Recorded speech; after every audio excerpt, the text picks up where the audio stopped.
Song always makes me dance. Happy Monday, everyone. Welcome to the Joy Reid Show. Hope you guys had a great weekend. Big ups to everybody that is in the chats. I'm trying to keep up with the chats. I'm trying to open Twitch, but Twitch is like slowing me down. My phone is slowing me down. Good evening, everybody on the stack. Hello to our Substackies. Hello to everybody that is on the YouTube chat. A lot of the hand waves are coming on. I see Regina Mudd doing a hand wave. We've got David doing a hand wave. We've got Aunt Josie. Hey, Auntie. Aunt Josie is here. Big up to everybody. All the hearts and all the love we're getting. We love that.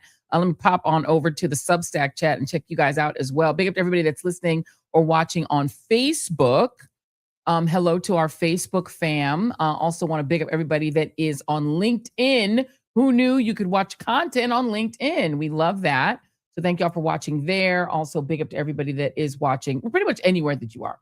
And we thank you all for subscribing. Please let us know. Throw it out there. Where are you coming from? Where are you located? Where are you watching from? What city, state, country, zip code, nation, wherever you're at, we want to let you know that we appreciate you. Hello to the lemon readers. And also, I have to start welcoming the cousins, because if you are a read this, read that cousin, also let us know that. And if you are all of the above, just let us know that as well. We love the people who are multiple source hangers outers with us. We love that. We love every one of you, each and every one of you equally. Multiple source hanger outers. Multiple source hanger outers. You might be a reader cousin lemonhead, a reader cousin lemonhead. You could be all. Is that a new phrase? Or also a LinkedIn-y. Yeah, we need to come up with something for that. We're still working on it. I've been thinking of it. Yeah, you haven't been figuring out. You know what? It's stuck right now. It's stuck. Yeah, I think that's what the LinkedIn's is cute. Agnes Mayo on Substack. We got Paulette Williams checking Monday, in everybody. On the stack. We got Laura Temkin saying hi. We got Annabeth Balance and a bunch of people. Astoria, New York. Paulette Williams is coming from there. I'm trying to get in my Twitch account here. You know, it's slow. Sometimes your phone slows you down and it doesn't let you be great. I'm not a huge fan of the tech. The technology does not always do me well, but you know, we love you guys. We appreciate each and every one of you guys, wherever you're listening from. We just appreciate it. We have a big show on tonight, but I want to let you know before we go any further that we 100% and wonderfully appreciate all of our sponsors. And one of our great sponsors, one of my absolute favorites, is our wonderful sponsor, Quince. Yes, the Joy Reid Show is brought to you by Quince. And you absolutely we love Quince, because it's giving you those great summer pieces. And summer is on, y'all. And you need to look fly. But you want to save money, you want to have great affordability, and also you got to have the scroll. I love a good site you can scroll on and see really beautiful things. And if you want to see fabulous pieces, organic cottons, washable silk stuff you can throw into the washing machine, it'll come out still looking amazing. Wonderful. Let me just tell y'all, because, I'm a good scroller. You used to do it at work too. You shouldn't do it at work, but see, since we work for ourselves, I can scroll as much as I want. Let me tell you what's in my shopping basket on today. These fabulous, beautiful, pure white, 100% European linen pants. Gorge. They have a fabulous, gorgeous, organic cotton leather jacket, similar to this one, which I'm going to grab. And there's also a beautiful oversized raincoat. Gorgeous. I absolutely love it. But Quince does not just make clothing, which would be amazing enough. They actually make 14 karat gold jewelry, which is wild. They make bags, and I'm a bag lady. I love a good bag. And they make furniture. They make everything. They literally make kind of everything, but all of the things they make are priced amazingly. Their incredible, lightweight, beautiful clothing is priced at just $32 and up, which is fabulous. So you're going to be able to get things and still be able to afford your life. Make your summer wardrobe feel easier. If you go to quince.com/joyreid, you get free shipping on your order, plus 365-day returns. Also available in Canada. We love our Canadians. That's QUINCE.com/Joy Reid for free shipping and 365-day returns. Quince.com/Joy Reid. You're going to love it. All right. So I want to get into a couple of items that may not seem, hold on, let me put this in, may not seem like a big deal on their own. Like these individual stories that I want to just key you in on that may not seem big by themselves, but cumulatively, when you look at them, they're a big deal when you put them all together, okay? And I think this is one of the things that we don't get enough when it comes to mainstream media is that context that will take a story that seems like it's one thing individually, but put it together that these stories kind of grouped together are actually a pretty big deal, okay? So one of the stories that I think has not gotten a ton of attention, but it's actually a pretty big deal. This is from the New York Times. The Trump administration has now admitted that they scrapped more than $7.5 billion with a B, $7.5 billion in federal grants for clean energy projects to states based solely on whether or not they backed Donald Trump in the 2024 election, which is crazy, right? This is reading from the New York Times. U.S. federal officials appeared to acknowledge in court documents last week that they terminated the funding last October of $7.5 billion in grantees based solely on political criteria. They targeted projects in states that were represented by Democrats and that had voted for Kamala Harris. That doesn't seem like a big deal, but it's a little scary, giving the president the power to cancel grants based solely on where your state voted, how your state voted. So if your state didn't vote Trump, you can't get grants. And they admitted this in court documents. They were trying to kind of hide it and make it seem like it had some sort of cost-saving reason and other things, but it wasn't. It was solely based on politics. I want you to put a pin in that story. Also want to note, by the way, that we're going to be doing a big Nolan Wells update in hour 2. So stay tuned to hour 2 because our great panel is going to come here and we've got sound to play for you guys, an update on that. So I just want to put a pin in that. But that story and the fact that the federal government blocked grants for people based on nothing else other than where your state voted. Okay, I want you to put a pin in that. And let me give you story number 2. The Brazilian government, the government of Brazil, has blocked a U.S. delegation from the State Department, from our State Department, from traveling to Brazil next week. Why did they block their visas? Because they are concerned that the visitors from our State Department might seek to cast unfounded doubts on the safety of Brazil's elections. They have a presidential election coming up this year, and they are concerned that if these U.S. State Department officials who work for Marco Rubio travel to Brazil, they're going to cast doubt on the results of their election, which is crazy. Now, the U.S. delegation included 2 State Department officials. Their names are Riley M. Barnes and Samuel Sampson. And that's according to 3 U.S. and Brazilian government officials who spoke to the New York Times anonymously to discuss this confidential diplomatic stuff. So on Friday, Brazilian authorities rejected their request for a visa and said, y'all can't come here. A spokesman for Brazil's foreign ministry confirmed that they had denied the visas, but they didn't say why. And the State Department, of course, raised, any insinuation that there's some sort of a ploy to undermine a democratic election is a baseless lie, says our State Department. But is it though? Is it a lie? Because it's weird, right?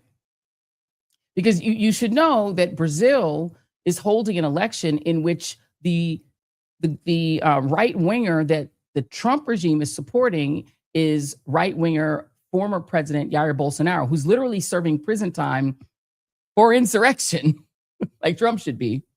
His son is running to become the new president against Lula da Silva, who's the liberal who's in charge, who's running for re-election.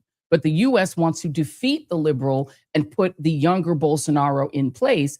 But Brazil said, you can't send these administration officials here because we don't trust you, right? So these 2 stories are important. So story number 1 is important because if the federal government can hold back grants to any entity in a state or to the state itself simply because they didn't vote for Trump and get away with that, and then Brazil is concerned that our State Department might try to mess with their election, it's important. And I want to put a pin in that because on Wednesday, I'm going to tell you all about Peter Thiel's newest little regional empire project. It's called Pax Silica. And Pax Silica is an attempt by the U.S. to partner with a bunch of countries, including Israel and parts of the EU and Australia and a bunch of other countries, to assert dominance, Western dominance, over the Central and South American right-wing countries on the list that have signed up for this in order to build an AI infrastructure, to build it out, to say we're going to control AI infrastructure to counter China. So you start to think about the fact that Donald Trump wanted to take Panama, wanted to go in and control Venezuela, and that now he's creating this Pax. It's not him, it's Peter Thiel, his boss, creating this Pax Silica, which includes no global South country, by the way. Does not include any African country, but it's essentially making the new plantation system the AI farms. So the AI farms are the new plantation system. It's like the plantation system when our country was founded. It's now going to be AI farms, and the U.S. wants to control it. And there are certain countries like the Philippines where they're going, whoa, this sounds like plantation shit. So I want you to put a pin in that, right? They want to control all these countries. And Brazil, obviously, is the biggest country. And they would certainly like to control that as well. It's just a thing to think about, because who controls the United States? It's not Donald Trump. Donald Trump is playing in traffic, getting rich off of crypto scams, while Peter Thiel, who is the partner in Palantir, the big surveillance company that works with Israel,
aha.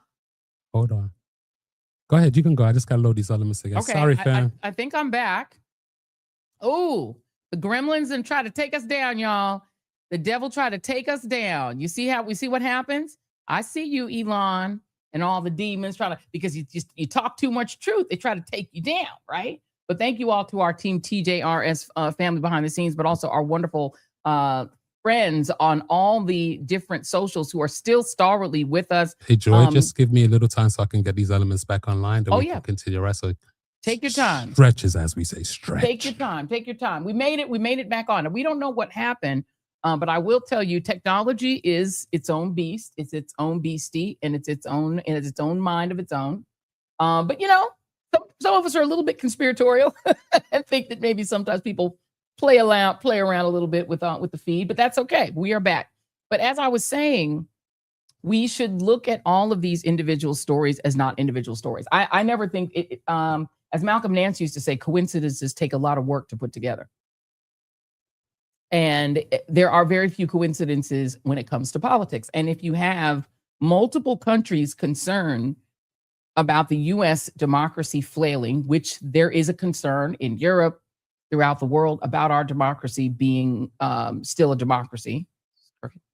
And if you have a country like Brazil, which broke out of its Trump era because they got rid of Bolsonaro and actually put him in prison for insurrection, and now they fear his son will come back and take back over the country and re-implement the same autocracy they just got away from, and they don't want the Trump gang anywhere near their elections, it is a thing to think about.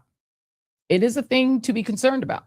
And so I put all these stories together, especially knowing that they are trying to create this Pax Silica, this essentially this new empire of tech in which the US would control what they call the compute. You hear the people at Palantir talk about compute, right? What they mean by that is they want to control resources behind AI.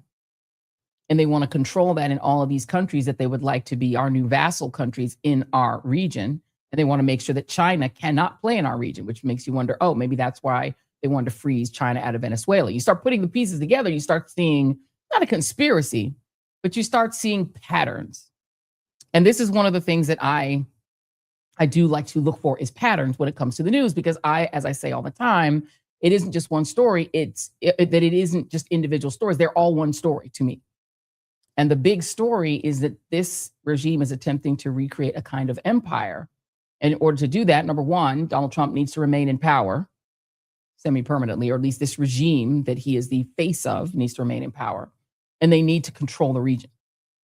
They would love to control Cuba. They would love to control Brazil. They would love to control Argentina, which they kind of already do. They would love to control Venezuela, which we've now taken out the so-called regime change. We didn't. We just literally switched from the president to a vice president. But you get the idea. So just let me know if you have A3. Let me know if and when you have A3, because I'm just going to read from the story. I don't actually need the element if you don't have it, because I'm going to read to you this story, which is from Vanity Fair. There it is. Thank you, Mr. Reid. So Vanity Fair has a piece that talks about, in this country, the Control America part of it, and what this regime may be doing to try to ensure that not Trump, because again, I'm not so sure Trump is so much in charge as it is Peter Thiel and the rest of the AI oligarchy, but he's the face of it, right? He is the nominal king. He is the Joffrey Baratheon of the whole ensemble. And here is what Vanity Fair writes, and it's called A Midterm Hijack Plan. Quote, an array of experts has been warning us for some time now. In their view, there is a radical anti-democratic plot afoot, cooked up at the highest levels of the Trump executive branch, drawing in the Department of Justice, the leadership of the intelligence community, and possibly even the Pentagon to tilt November's midterm elections to Republican candidates so as to ensure that the president's party remains in control of the House and Senate. To put a pin there, because of course they need to keep control so that there will be no oversight over the crap they're doing. Continuing, according to this chorus of Cassandras, which I think is a pretty rotten way to describe people who are just concerned about their country. But anywho, the scheme, like many complicated plots, may have been in motion for a year or far longer. And lately, they say, preparations have been ramping up in earnest. In June, Trump replaced his director of national intelligence, Tulsi Gabbard, appointing an acting DNI, Bill Pulte, a loyalist, and by the way, a real estate developer. You heard of Pulte Homes? He has no experience as a director of national intelligence any more than she did. He's a real estate guy who has long sown doubt about election integrity. Remember when Gabbard showed up in Georgia in January, the day that the FBI conducted a raid to seize 2020 ballots in Fulton County? Fulton apparently has been applying parallel pressure by pushing to reveal the names of intelligence officials accused of concealing from the president alleged evidence of 2020 election interference. So they want to sow doubt about Brazil's election if, in fact, Lula da Silva gets reelected, per the Brazilians who do not want our State Department there. And they are plotting behind the scenes to try to fix November. Meanwhile, to try to fix the bad PR around the failed U.S.-Israeli war on Iran, in which allegedly more than 600 U.S. troops have been injured, the Pentagon is now just straight up lying about the number of war dead. Suddenly, the KIA list, the list of people killed in action, dropped from 16 to 14 over the weekend for no reason. They just dropped people from the list of dead. And don't look for any U.S. media to make the connections for you because they are too busy yucking it up with Trump and getting ritualistically humiliated by him in fancy dresses at the rebooted White House Correspondents' Dinner. Here's a clip of that. CNN's Caitlin Collins on a historic showdown in the Oval Office between President Trump and Ukrainian President Zelensky launched a memorable day of nonstop insight and analysis, including her exclusive interview with the Secretary of State, Marco Rubio. Judges were awed by the depth of knowledge, access, and context that Caitlin brought to coverage of a meeting that unraveled before the world's eyes. The WHCA is pleased to honor the deadline reporting of CNN's Caitlin Collins.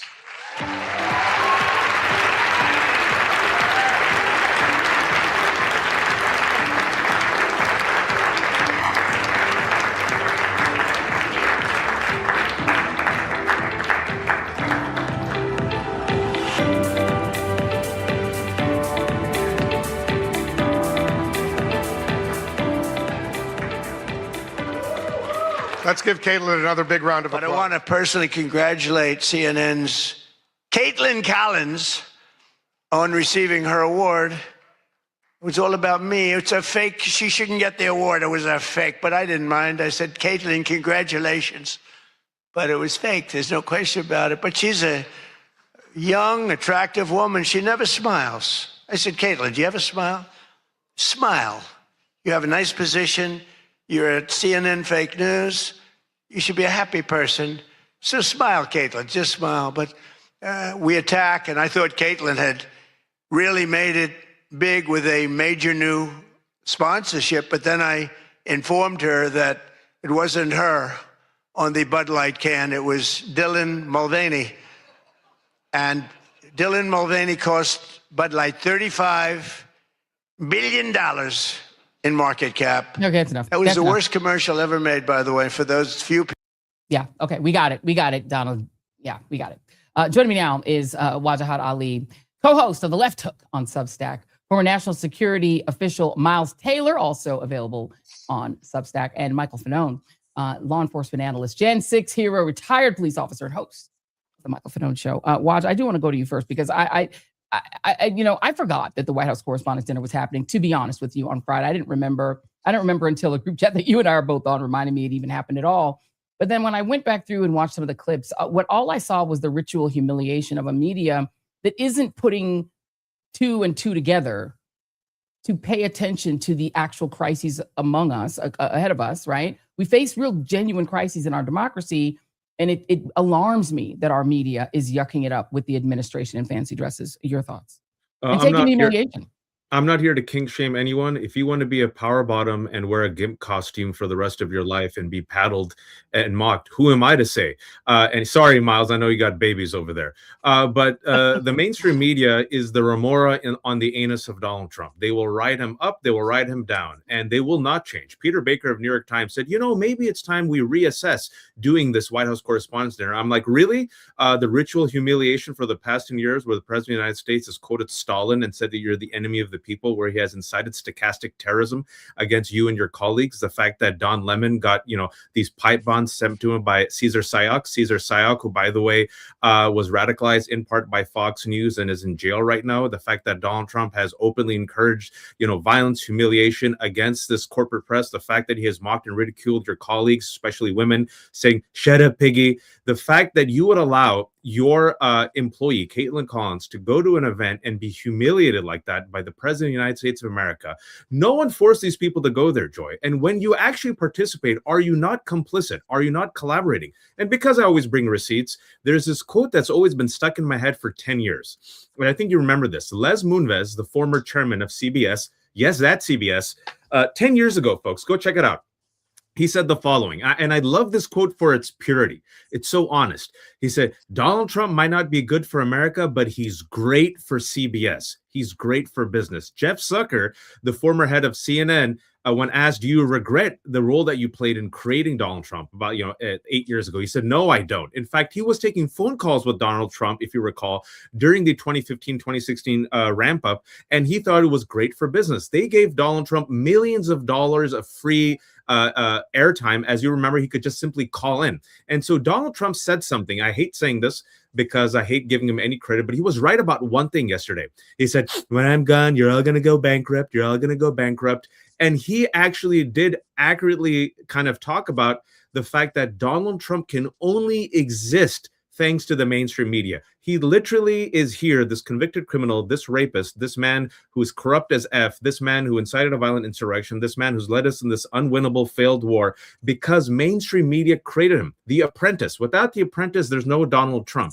And furthermore, he knows that they love him, that they'll take it, like the gimps that they are. And so when Peter Baker said this 2 days ago, well, maybe next year we should reconsider, I said, you ain't going to reconsider anything. Y'all are remoras. You're in for it until the end. They will not change. They will not evolve. They will not adapt. And the people who try their best to do their job, what happens to them? Joy Reid is no longer on MSNBC. Oh, sorry, Miss Now. We're independent. So they have failed us. They're complicit. They're collaborators. And you know what I say? When the ship goes down, I don't know if you've seen the movie Odyssey, where Odysseus takes his revenge at the end, and Anne Hathaway tells her handmaiden who's seeking comfort, she goes, oh, no, your place belongs with them, the suitors. These people belong with Donald Trump and MAGA going all the way down. Just my 2 cents, unsubtle. No, unsubtle. Oh, as usual. You're so shy and retiring. We're going to have to get you to come out of your shell one day. Watch. I mean, Miles, this is my concern. I mean, you lived through the first Trump regime and you saw how the media treated him. There's a deference that comes with the presidency, which does not come in any other country. If you go to Britain, they savage their leaders without shame. And they don't pretend to, Mr. President, that sort of bowing and scraping. There's a video, and I don't want to pick on Kristen alone, but there's a video of Kristen Welker. This is A6 if you have it. It doesn't sound like it's going around. You can play the sound down if you don't mind. Of her having a lovely conversation. Sorry about that. With Stephen Miller. You can put it back on if you can. And it's I think it rankles people for the reason that this is someone who just used Nazi terminology just last week in the United States, giving a speech at the State Department, in which he said that the outer manifestation of Antifa is ugly and hideous because it's showing the evil inside of them, even though he looks like that outside. And use terminology that they used to use in Nazi Germany to describe the enemies of the regime. And yet, the person who's the anchor of Meet the Press in that kind of a friendly relationship, it does not feel right. Do you think it is dangerous? Because do you think the media is dangerously asleep? I do. Yeah. And you know what? It makes me think that there was one thing Donald Trump was right about when he was running for office, was the need to drain the swamp. This, folks, is the part of the swamp that still exists today and is the grossest, scarier part. And I'll give you a worse one than Welker because, for better or worse, we all know a lot of friends who are still in the mainstream media who will say, look, this is how I cultivate my sources. I got to be able to smile at Stephen and think I like him for him to let me in on things that will help shine a light on this administration's corruption. I don't know if that's her answer. I know a lot of people would give that answer. But let me tell you a worse one. I know someone that was at the dinner who was an individual sanctioned by this White House, a private individual that the president has gone after, a private individual whose life he has upended, and still was willing to go there and eat a rubber chicken dinner and be in the same room as Donald Trump. Why? Because he has even made the people whose lives he's destroyed feel like, well, this is all just a game, right? Aren't we all just in here? It's all just a game. None of this is real. We're all trading jobs and jabs, and we're going to switch places at different points. That's where the swamp needs to be drained in this country. If there are people that have that, what is it? Is it Florence Nightingale syndrome? Where it's like the people who are being held hostage, who fall in love with the captors. I mean, that was shocking to me. And this is someone, I'm not going to dime him out, but look, let's see if we can get the full 700-person list, and you'll know who I'm talking about. Someone who's been targeted by this administration and been destroyed. If people like that are saying, I'll go to that dinner, that shows you how broken this town is. Them, the journalists, this is not okay. This is a would-be dictator in the United States torching the American Constitution, torching the Constitution day in and day night. And if you only paid attention to one statistic, one thing I'd throw out there, Joy, just remember 30 people a day are being found by federal judges to be illegally detained by this president against their constitutional rights. There have been 16,000 human beings detained in this country since the start of this administration, according to Politico's tracking, that federal judges have found have been illegally detained by the federal government. Just those numbers alone make this the most lawless administration in American history by the numbers. And if those constitutional rights are being violated, your habeas corpus rights, you can damn well guarantee they're coming after the rest of them. So even if you haven't been jailed, my fellow Americans, believe me, it's your rights being shredded too. Yeah, I mean, and to say nothing of the 600 dead, who I'm looking at a BBC headline to tell me that 600 of my fellow Americans are dead in a war that no one can explain, and Michael, I feel like, people are like, let it go. I can't seem to let it go. I didn't experience it like you did, but I can't let it go. This is a town that was sacked by terrorists 5 years ago. And it seems to have gone back to a weird normal that I can't go back to. And I'm sure you can't go back to. I'm sure Miles can't go back to. The Watch can't go back to. It's not normal. There's a guy called Thomas Sibbick, that you know all too well, that was this is A7, Jason, if you had it, that was responsible, one of the people responsible for attacking you, who back in jail again because he's a criminal, right? He did more crime, gun violence, gun crimes. He's back in prison. These people are circulating in and out of prison while our media is getting dressed up and hanging out with the people they tried to kill, and no one seems to think that's abnormal. Do you think it's abnormal?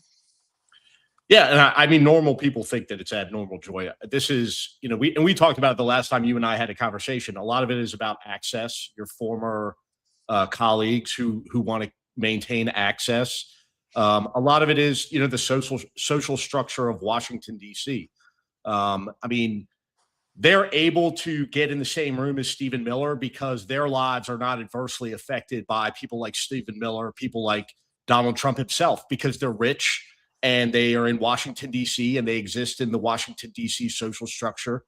But again, this is one of the reasons why so many people are turning away from mainstream media and turning to independent journalists, independent media outlets, because they're like, wait a second. It's not about a D next to the president's name. It's not about an R next to the president's name. It's about an F for fascist that's next to the president's name, who's done so much to degrade, journalists in this country, but yet for whatever reason, they seem to take it.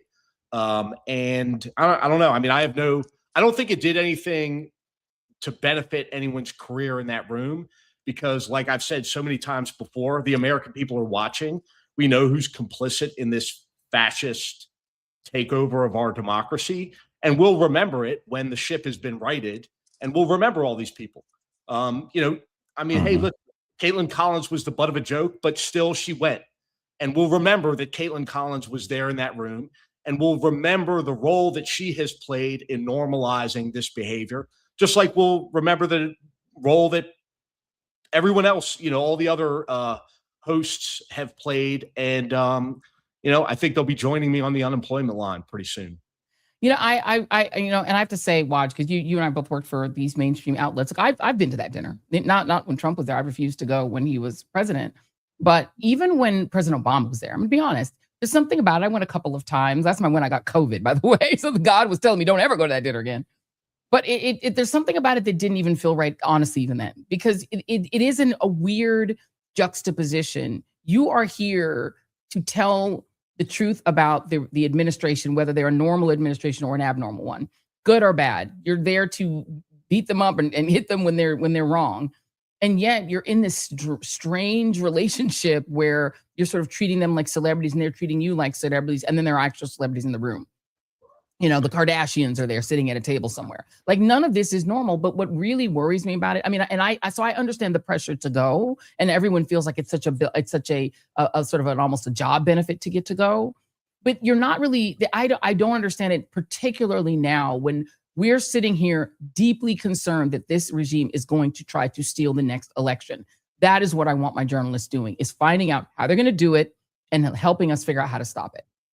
It's a big club and you ain't in it. I've spilled this tea before, but it's a very illustrative example. I've never been invited to that because I'm not as cool and popular as you, Joy, but I got invited to the White House Correspondents' Dinner, that big dinner that UTA throws right in DC the night before, where it's completely packed. And I remember I went, and I didn't want to go, but my daughter, was suffering from cancer at that time. My wife was pregnant, but my wife's like, just, head out from Children's Hospital, go to this event. It might be good for your career. I didn't have the CNN contract at the time. So I go to this party, and guess who's the first person that I see? It's seared in my mind. The person who was having the greatest time, literally was bear hugging someone on his way out and laughing it up.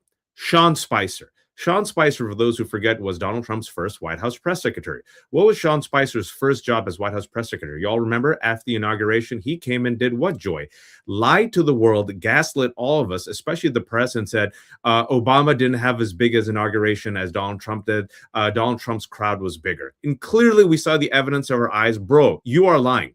But he was speaking to the audience of one, Donald Trump. And right there and then, I remember I was invited to join a CNN panel. And I think I was the only one sounding the alarm saying, folks, this is not normal. What we just witnessed right now is something I have never seen in my life. This is what happens in authoritarian regimes. And I remember the rest of the panel, which was filled with a lot of folks who, let's just be honest, are part of the big club. They're part of the big town. They were trying to normalize this. They were desperately trying to say, oh, no, he'll moderate, right? And these are the same people, Joy, because it's the swamp, the big club. They want restoration. This is very important for people to listen because it's all connected. The donors, the establishment, the leaders, the media. They don't want transformation. You and I want transformation, Joy. They want restoration. They want to go back to the good old days where you can drink brandy and slap each other on the back, and you'd go to the same party and Sean Spicer would give you a scoop, and then you'd go to the same country club and you cheat on his wife and he'd cheat on your wife, and then they'd go smash some dude because they're closeted gays, and then they'd go to the church, and then I'm just keeping it real, right? It's a big club.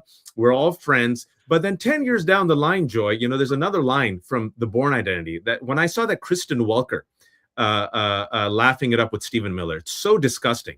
But this is the every time I see that clip, the Bourne Identity quote comes in my mind. Look at what they make you give. Look at what they make you give, Joy. And to, Michael's point, is it worth it at the end of the day? You got a scoop. Great. You're a host of a cable show. Great.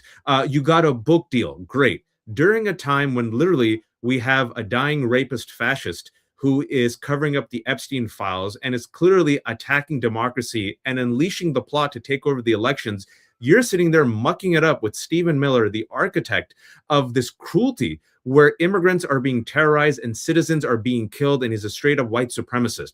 Was it worth it? Now, if I may, I'll just end it on this. I believe in God. I know you believe in God as well, Joy. One of these days, we're going to have to meet our creator.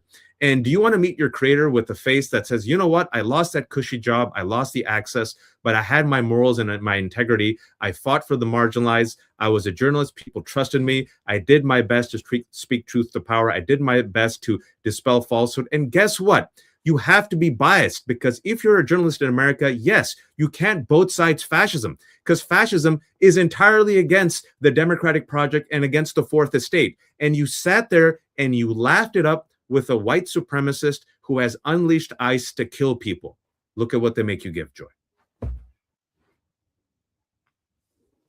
Sort of worst case scenario, what are you concerned most about, Miles, about November? Because, somebody's got to warn folks. What are you most concerned about? Donald Trump has already really put a lot of the tactics out there. So we know what tactics he's going to use. He's going to claim fraud. He's going to send federal agents into places to take ballots. He already did that in Fulton County. I think we can reasonably expect to see that again. He's going to say that certain ballots should not be delivered, but we're going to find out whether the Supreme Court agrees with his effort to prevent mail-in ballots. He's probably going to send federal agents to the polls. He's going to try to make it difficult in these places where there are contested elections, where a Democrat is likely to take a Republican seat. He's going to try to keep it from being clear-cut who won those elections. Even if it's clear-cut, even if the turnout is extraordinary, he's going to try to muddy the water. Now, I don't think he knows, Joy, what he's going to do in each of those places because it's dependent on the results. Donald Trump can't very well send 1,000 federal agents into a district in Florida that he wins. That's not what he wants to do. And that's going to be your biggest tell that this administration is doing something corrupt. It's going to wait. They're going to see who wins in battlegrounds that are Democrats. And then there's going to be a federal response. And people will be right to say, well, this is really interesting. Why aren't there federal agents or a response in any other districts in the country, but the ones where you guys might lose the House majority? It's very obvious from the start how they're going to do this. Now, here's what's maybe not obvious to folks.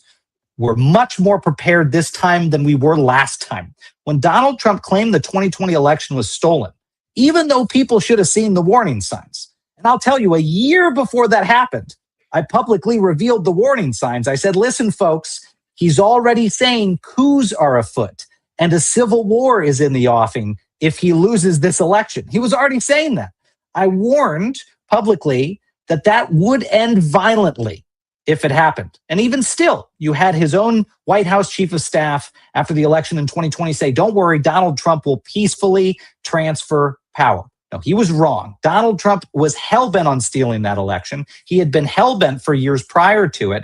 And that still caught a lot of people in this country off guard, namely the election officials who did not expect to have their integrity questioned, who did not expect that a routine democratic process would come under these withering claims of fraud, these false claims of fraud. Well, we are prepared now. We lived through it last time. States attorneys general, secretaries of state, poll workers, they're getting ready for it. The lawsuits are being pre-drafted in these places. Hell, our organization, Defiance.org, has stitched together local prosecutors around the country to prepare to throw the asses of federal agents in jail if they lawlessly get near the polls where the government says they're not allowed to. Under the law, you can't have ICE agents just standing there outside the polls intimidating people. So there's a lot of work underway, Joy. But what worries me of all of those things is that Donald Trump may yet be able to muck up the results enough to delay the transfer of power and to give Mike Johnson a reason to say,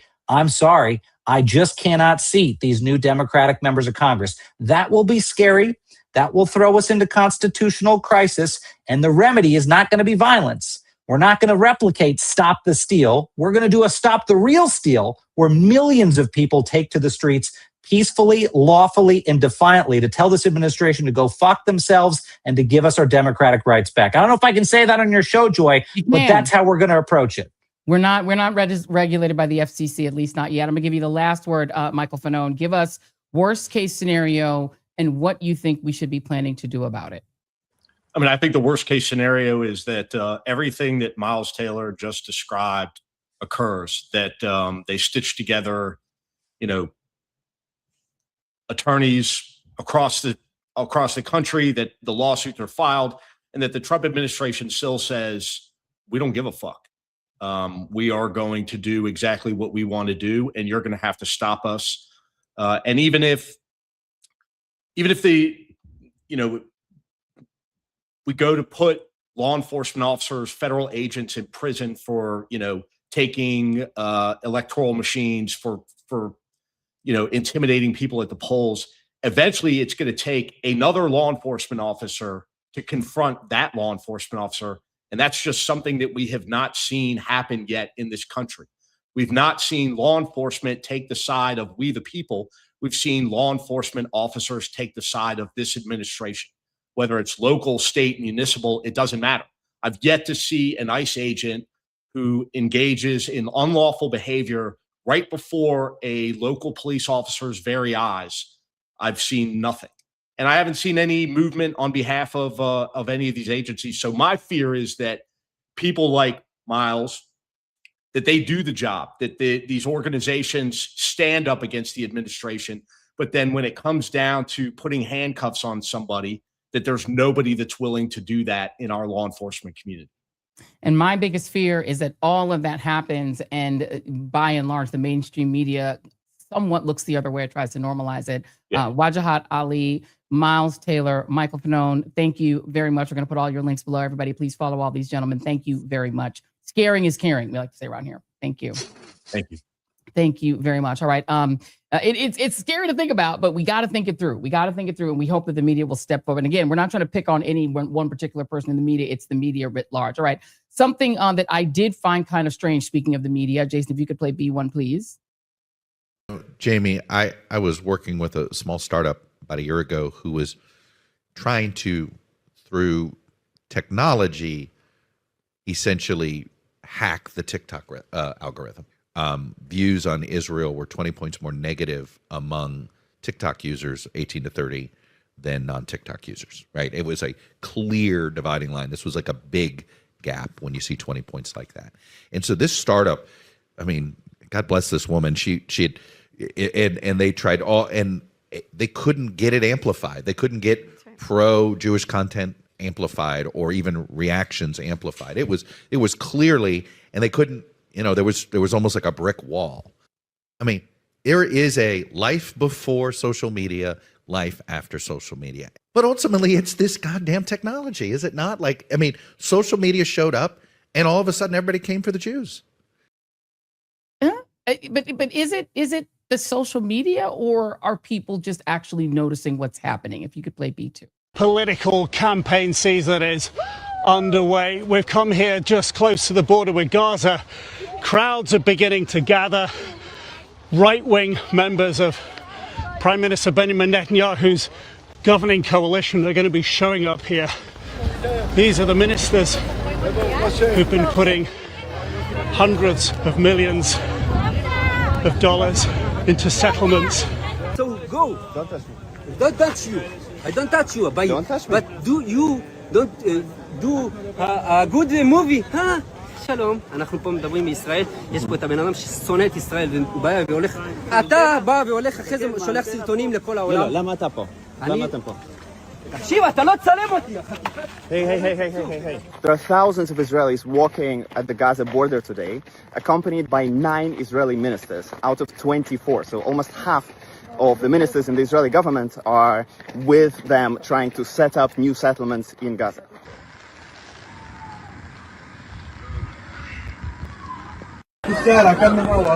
شباب هاي المستوطنين نزلوا تلا البلد عنا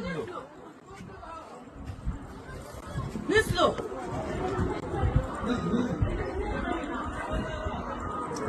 لمكان سيارته بالمفتاح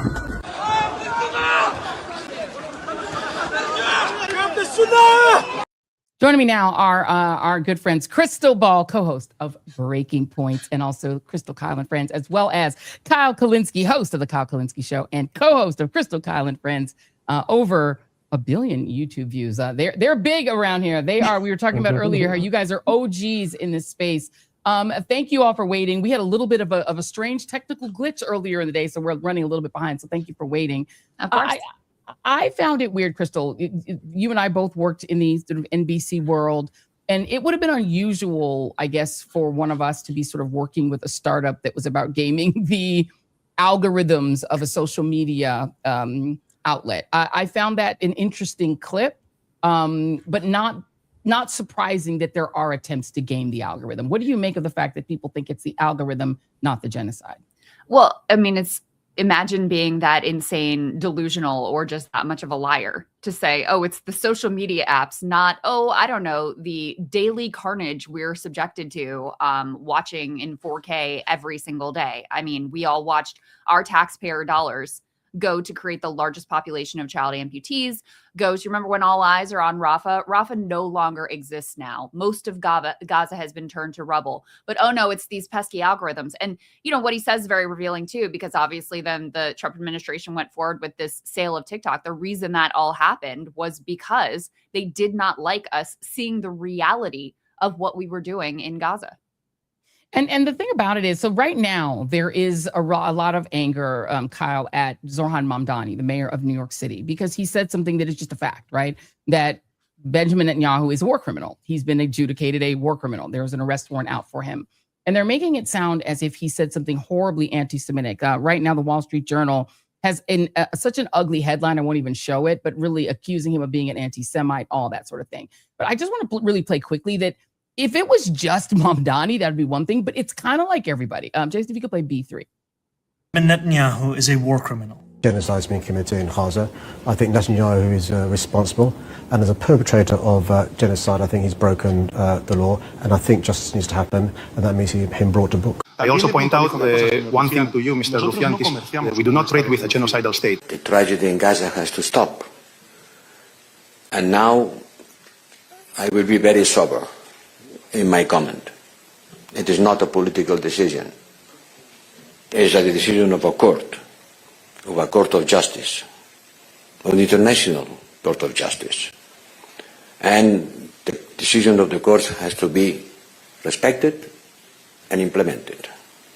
So I take note of the decision of the International Criminal Court to issue arrest warrants from Prime Minister Netanyahu, the former Minister of Defense, Mr. Gallant, and the Hamas leaders, Dave.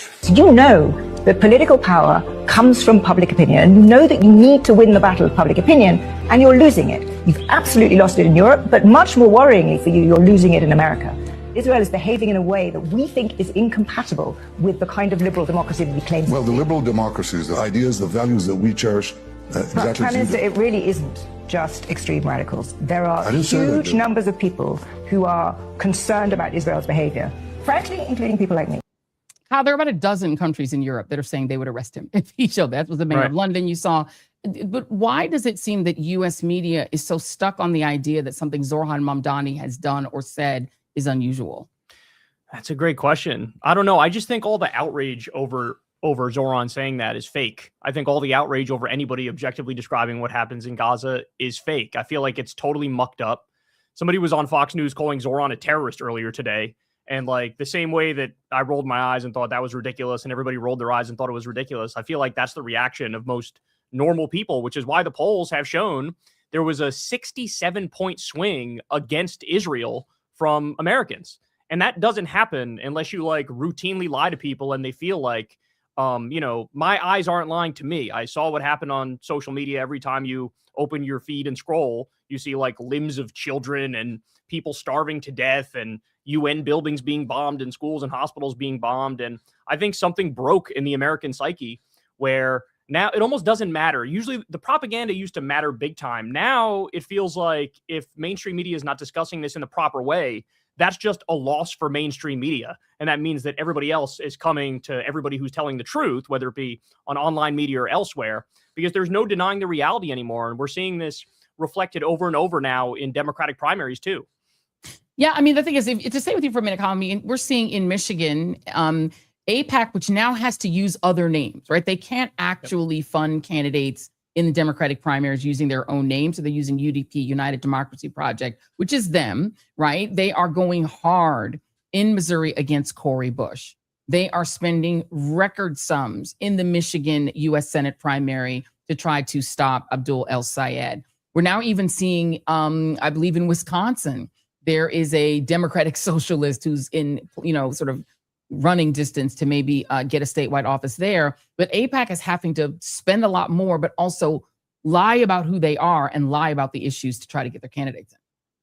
Yeah, and that's the dirty trick. One of them was Elect Chicago Women, I believe was the name of a group that they have all these shell groups. And that says it all, doesn't it? When like you can't just be honest and forthright. I mean, AIPAC runs ads that don't even mention Israel now, because they know we can't win on that battleground. So let's muck up some other controversy about something else. And look, Abdul's a sexist, for example, right? Yeah, is one of the things they're doing. And we'll find out if it works. I mean, tens of millions of dollars is certainly not nothing. Like there's some there, and some older voters might end up being duped by this stuff. But I mean, they can only stave off the tsunami for so long. I feel like eventually reality always catches up. And when the younger generation grows older and the generation behind us ends up, also having similar politics, you can't keep this back forever. I mean, now it's only Republican-based voters who still like Israel. And that's because they think Jesus is coming back on a winged horse there. Yeah, exactly. And then he'll be very white and blonde hair and blue eyes. Exactly. In their vision. To that point, Krystal, because if it was just the Republicans, I feel like it would be one of the same issues we all can put into the box of Trump bad, Democrats good. And we want to put things into a Trump box, but some things are not in a Trump box. Some things really don't have that much he is obviously beholden to Bibi Netanyahu, will do whatever he wants. But you did an interview recently with a Democrat who's actually in general a pretty good Democrat, Adam Smith, Representative Adam Smith, who on a lot of things is good. He voted against merging parts of our Israel infrastructure or our military infrastructure with Israel, voted correct on that. We like that. But you got into a back and forth with him that I think was so revealing. I'm going to play a little clip of it, Jason. This is B5. It was on the question of whether Israel is an ethno-state. This is B5.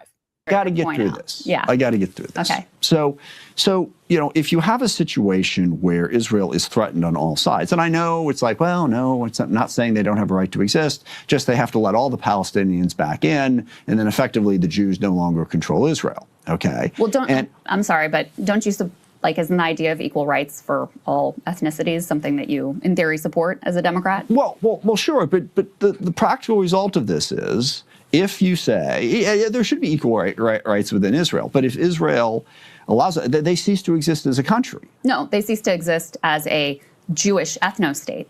That's very different from ceasing to exist as a country. Oh, come on. Hold on. Stop. My other question was, why is no, we got to drill an down. Issue for U.S. taxpayers? We got to drill down on that. Okay. All right. They cease to exist as an ethno-state. So basically, Jews would live in Palestine and be governed by the Palestinians, by the Arabs. Okay. And maybe that's just what has to happen in the minds of some people, but understand the consequences of it. Understand why Israel was created in the first place, so that the Jews would have some place to go, okay? Right, and but to just blithely say, well, yeah, it'll go away and it'll be fine. So that's point one. Well, first of all, you're mischaracterizing my position, but what is your second position? of all, what is your position? Second of all, you're ignoring that Israel was not created in a land with no people. No. I know it wasn't. No, there were people there. They were displaced. Right. Very few countries ever were. The Nakba. Yeah. There is a dispute over land. Yes. And Israel today, which I think is what you were getting to, is an apartheid ethno-state that, and I don't think you use this language, but that is in the process of committing a genocide. Krystal, I watched the entire interview. First of all, well done, but this is the argument, that used to be made in South Africa during apartheid. Exactly. Well, you can't let the blacks vote. They're 80% of the population. If you let them vote, then South Africa ceases to exist as South Africa. It's a completely different country if you let the blacks run it. And they'll take out their revenge on us, basically, for all of the horrific things that we did to them. So we can't let them ever have power. It's the exact same argument. And if you heard it in an American context, if he was saying, during Jim Crow, our own apartheid, well, we can't let those blacks vote because, what are they? We can't let them have power. That'd be crazy, right? It'd be insane. We can't let ourselves be ruled by these people. Everyone would understand what that is. It's the exact same position. But because there is so much Islamophobia, because Arabs have been so dehumanized and stripped of their humanity in American media, someone who holds himself out as a liberal or even progressive can get away with saying what are genuinely identical to Nazi white nationalist talking points when it comes to Israel and the coexistence of Jewish and Arab Muslim people. So, when I went into this interview, Joy, I saw the votes that he's shifted, right? He's the one who originally introduced this provision to merge the Israeli and the U.S. militaries, and then he flipped on his own provision here. So I was like, okay, well, is this a genuine shift? Or is this just like a cynical, he can see the polls, he knows he needs to do something, he's got a primary he's facing, like what is going on here? And I came away pretty clearly understanding that his ideology hasn't changed. I also asked him, do you have any regrets about all of the funds that you shipped to Israel while they're committing a genocide under the Biden administration? Absolutely not. AIPAC has cut him off because he voted for the Massey Amendment, which would cut off Israel funding. I said, if they came back to the table and offered you money again, would you take it? You said, absolutely. I've been talking to them. I don't think they will come back, but I absolutely would be open to it. So, that was really my goal in the interview, was to find out, is this some sort of genuine shift? Because I want to hold space for that. I used to be, I think it's fair to describe, like a while back, a liberal Zionist. There's a lot of liberal Zionists who've changed and become more aware, and I want to hold space for that. That's not this guy. That is not where he is. Not at all. And Kyle, I genuinely need to understand where the Democratic Party goes from here, because you have a bunch of, I would say, liberal Zionists. I mean, there's a sort of autopsy in the New Yorker, this sort of painful realization by a lot of former Biden administration people that, maybe we shouldn't let the genocide happen. Maybe that was a bad idea. People sort of rethinking it. But I feel like the Democratic Party is so beholden to the point of view we heard from Representative Adam Smith that this country must exist the way it is, that you must let them kill as many Palestinians as they want, or Jewish people are not safe walking down the street in Manhattan.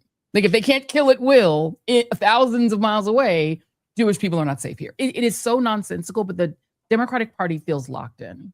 I think the Democratic politicians need to be bullied into the proper position here. And I think that's the way to get it done. I mean, I hate to say it, but I think it's true. Also, at this point, I think a lot of people correctly have come to the conclusion Israel equals MAGA.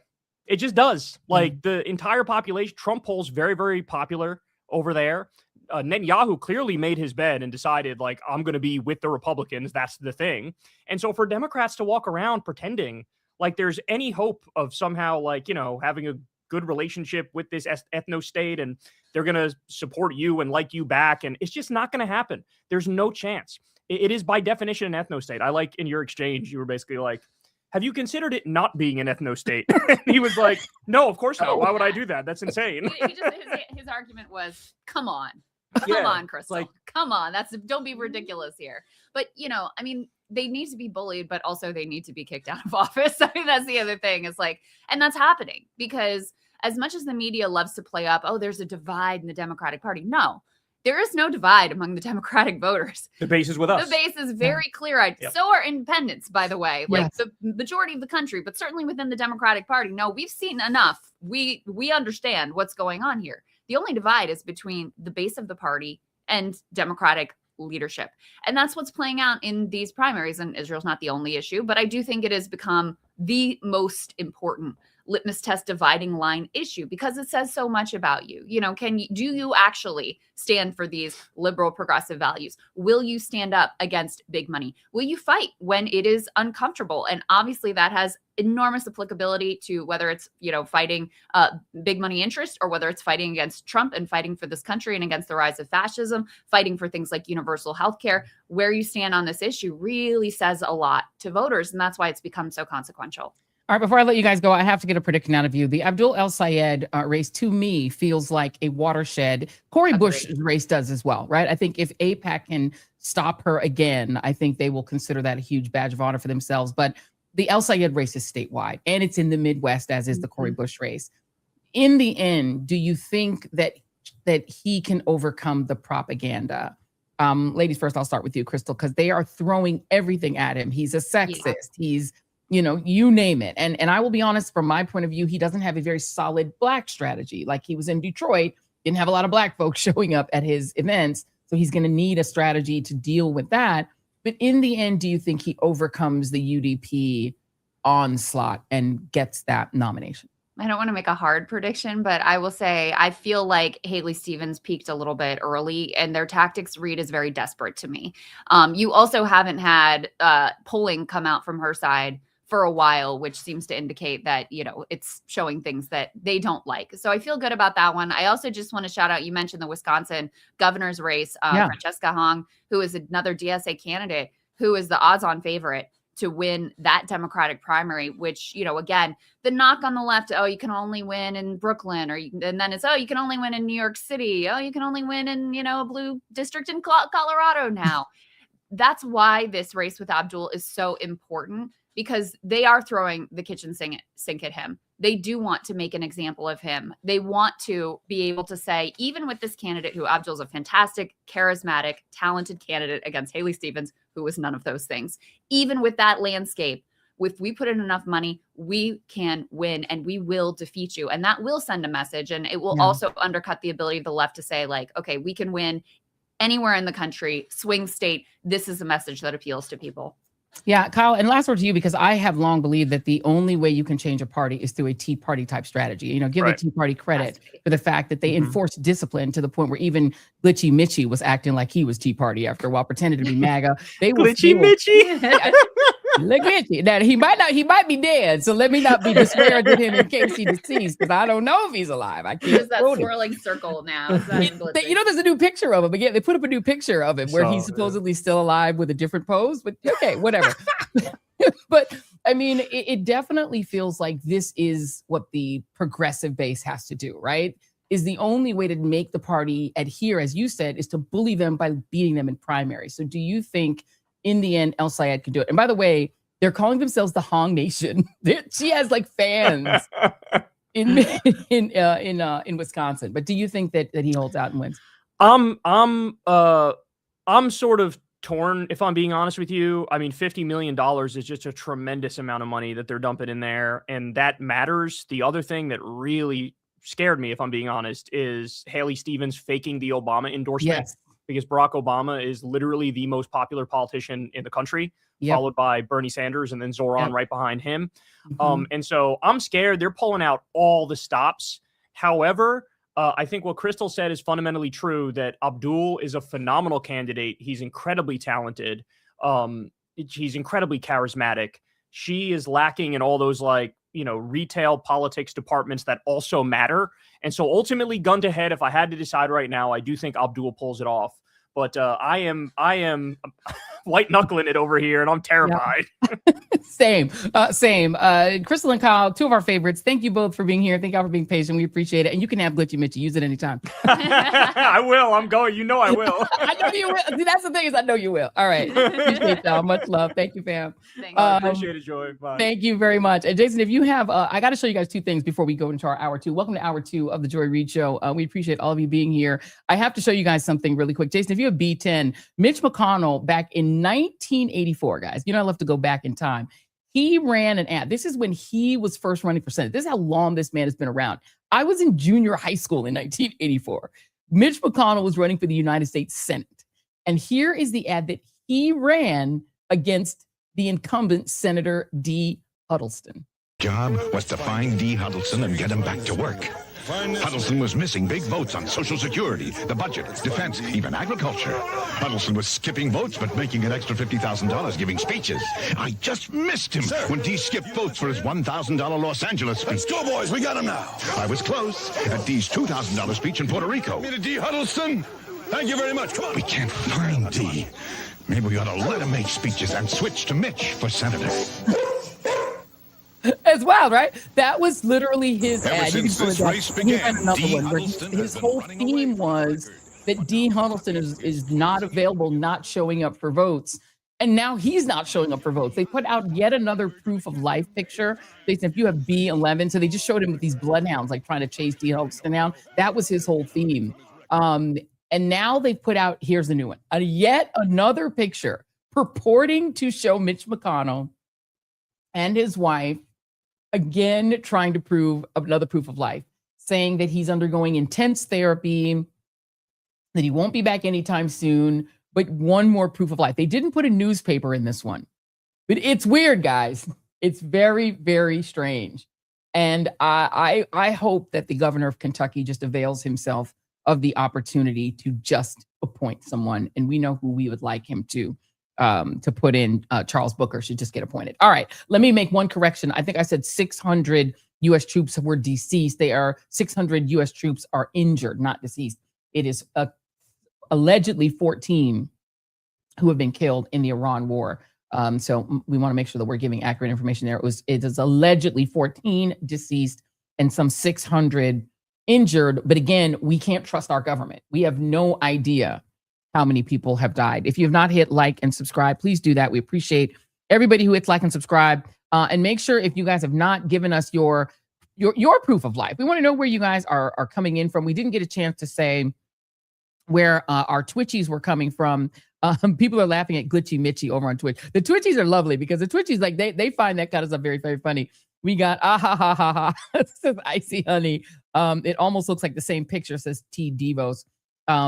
Oh my God. Hey Aurora on Twitch said that's a doll. That ain't Mitch. He said he said that's a doll. That ain't Mitch. Let's talk to some of the people on Substack and see what y'all are saying. Let's see. We gotta look here. I can look here. We've got Eileen. Okay, let me see. I don't know. Well, we're gonna come back. We'll come back. I'm gonna look and get some of our quotes later. We got Delaware coming in. Your phone slowing down? Yeah, you know what? My Substack froze just a teeny tiny bit, so I can't get any of the new comments. Everything is freezing. But we're having a thing. Yeah, my Substack decided to be glitchy. Yeah, My Substack is glitchy Mitchy right now. All I can see is the hearts, but not the actual comments. So we're gonna let them tee up in Substack so I can say hi to some of you guys. We got Davis, California on YouTube. It's got I wasn't even born. Says Crystal Reynolds. Him dead. Him dead, says Mo RHLR. Sup from Japan, says Not Theory Truth. Hey, Not Theory Truth. All right, now the Substack is up. Swade from the Big Easy. We got Paulette Williams from New York City. Now we're starting to get our Substack back. Smarty Marty says is back. We've got Lillian, Alabama, Kathy Swinson in our Substack chat. Somebody send me some of the names from the Facebook chat because I'll be having issues with my internet trying to let me be great. Hudson Valley, New York, in the house. So thank you all for being here. Hit like and subscribe. Also, please hit share. If you hit the little bell thingy, it'll let you get notified whenever we are live, so you never miss a live because you don't want to miss that. And this hour, you definitely don't want to miss it because we're going to do another update on the Nolan Wells case. The Nolan Wells case just keeps getting stranger and stranger and stranger, and it does feel like every week there's another update that makes the case more odd. And this should be a straightforward case. If this was just a drowning, then we would understand what that was. We would give our deepest condolences to the family and we would keep it moving. But that is not what we've been allowed to do because every time someone in the case talks, they say things that make it stranger rather than answer questions, right? And they do feel like there are so many sort of odd facts and odd circumstances that keep arising to the point where we can't close the book on this case. I'm saying if he drowned, don't you think they would have just said that already? It has to be something else. I mean, I'm not trying to insinuate anything, but they would have told us by now if he drowned. And you would think if it was a straightforward drowning, I think partly the politics around the case and the fact that the case has been pulled into a political space is part of the reason we're not getting answers quickly. But there's also just, to me, some resistance to just giving information. Let me do two things. One, let me note that there is a meme going around that the Wells in Nolan Wells' name is because his family is related to Ida B. Wells. There's been a big push. I put it on my social, big ups to Mark Thompson, who is in touch with Ida B. Wells' descendants, who made a post about Ida B. Wells and her commitment to journalism during the lynching era. And the Wells family reached out publicly to the Wansley family, which is the family of Nolan Wells, to give condolences, but people swept that up and decided to insinuate that meant they're related. They're not related. The Wells family that are Ida B. Wells descendant, there are a lot of Wellses in Mississippi.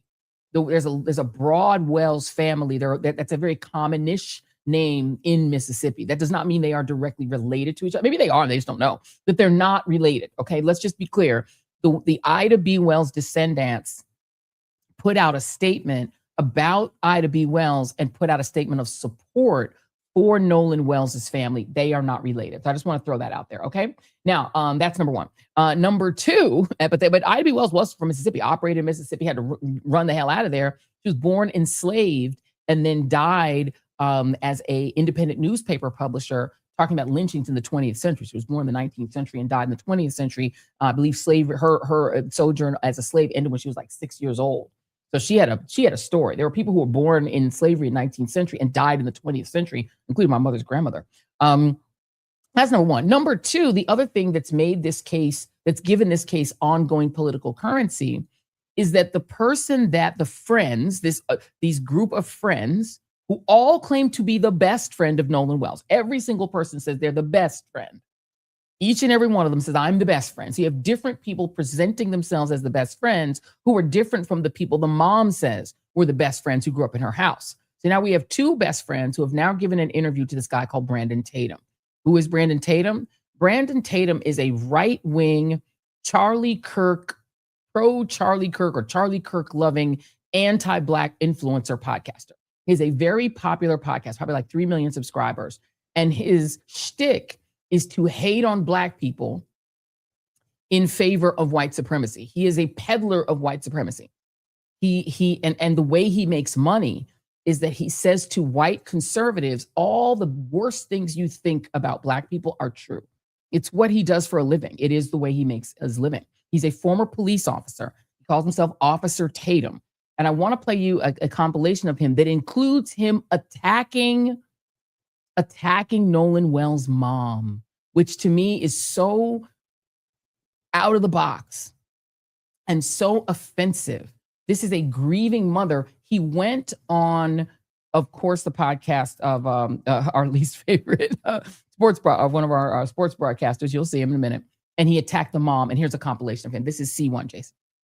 There's two thoughts that come to my mind. One is that Al Sharpton and Benjamin Crump are manipulating this family's trauma in order for them to make a crap ton of money. That's one. The second one is the parents trying to cash in on this because, and it's the reason why I say this. Why did Nolan Wells' mama say, I don't know these kids? These boys showed me pictures and video and text of them staying over his house, or at least the young boy Tristan, staying over his house multiple times. She went to school with one of the other boys' mama, graduated high school with her. They showed me the yearbook. Why is she saying this? Why? Al Sharpton don't know this boy. Why is he eulogizing him at his funeral? Ain't never met Nolan a day in his life. You know, why are they saying we're going to give $100,000 to somebody who give us information to lead to an arrest? What if Nolan drowned? They don't care about him drowning. You know, and then also, why we don't do this for any other young men who have lost their lives at the hands of other people other than white people? Can you pause for 1 second? Can you pause for 1 second, was a Jason? racist. Pause just a second. I'm going to come back to it. So that was him attacking, and Charles W. Coleman then went back at him. If that thing, well, I didn't want to make it keep going. He attacks the parents, and he tries to accuse Nolan Wells' mom of saying that she doesn't know any of the kids. She never said that. I myself have, he's not a journalist, so I guess he didn't bother to go and get a comment from her. She did not say she does not know those boys. What she said is that the boys who grew up in her home and to her mind were her son's best friends were Jalen, and I think his name is Jaden. Those boys grew up in her home. She never said she never met Tristan, who went on an interview with this person and showed him pictures of himself at the home. She's never said anything about Tristan and whether or not she knew him. And she also said she knew Warren, but that to her mind, she didn't know of him being a best friend to her knowledge. And she didn't know of him until they were in junior high or high school, which he also acknowledges in one of the videos with Brandon Tatum. And then as for him being, her son being funeralized by Al Sharpton, there's a long tradition of civil rights leaders funeralizing people who die in cases that become matters of racial import.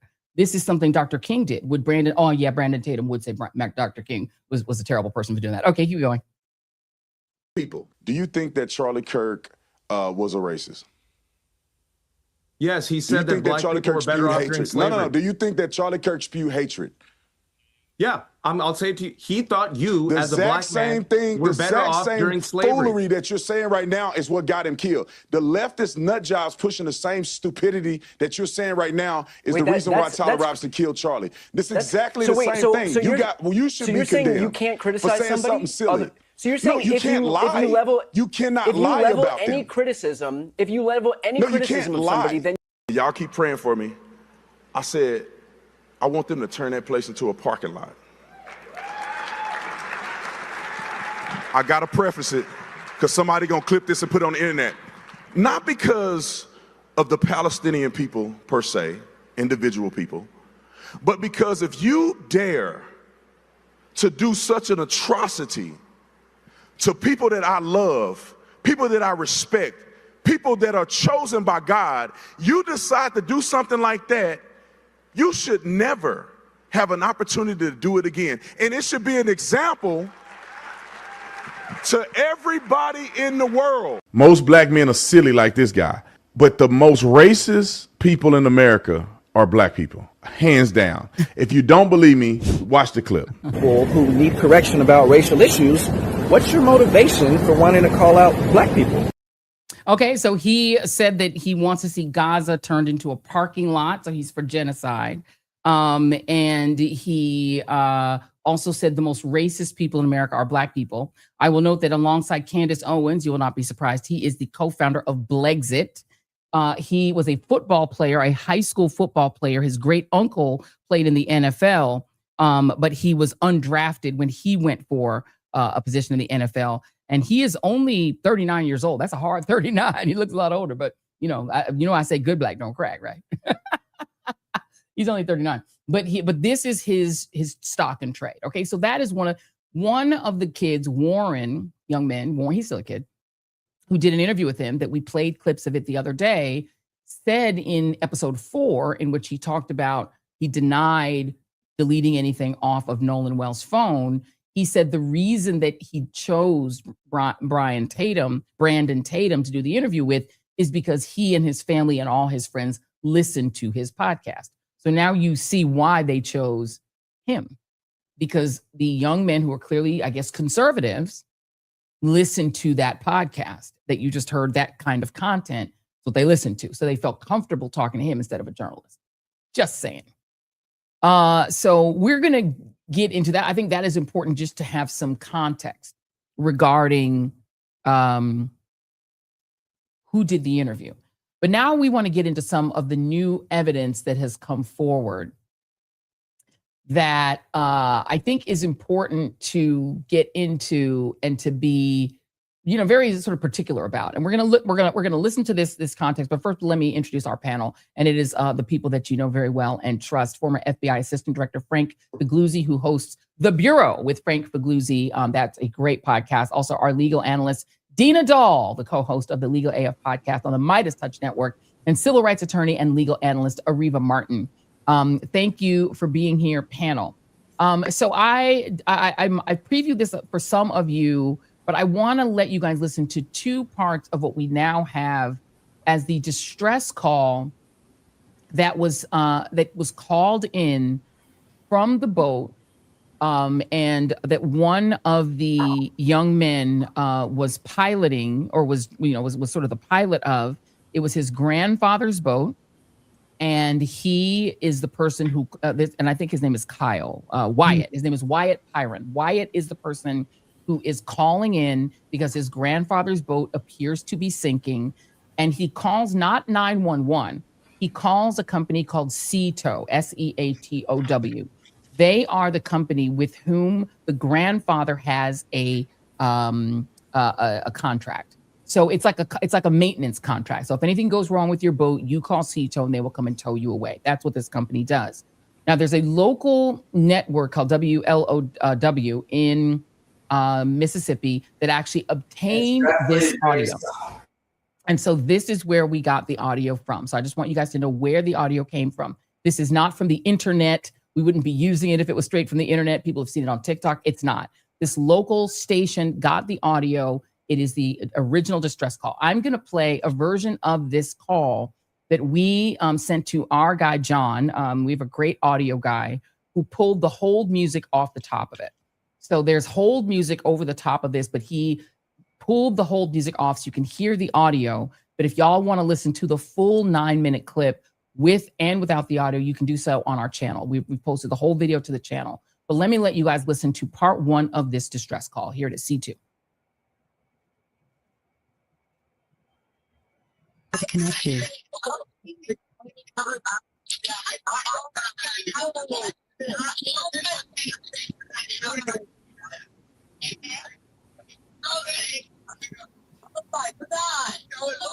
SEATOW assistant, Vicky speaking. How can I help you?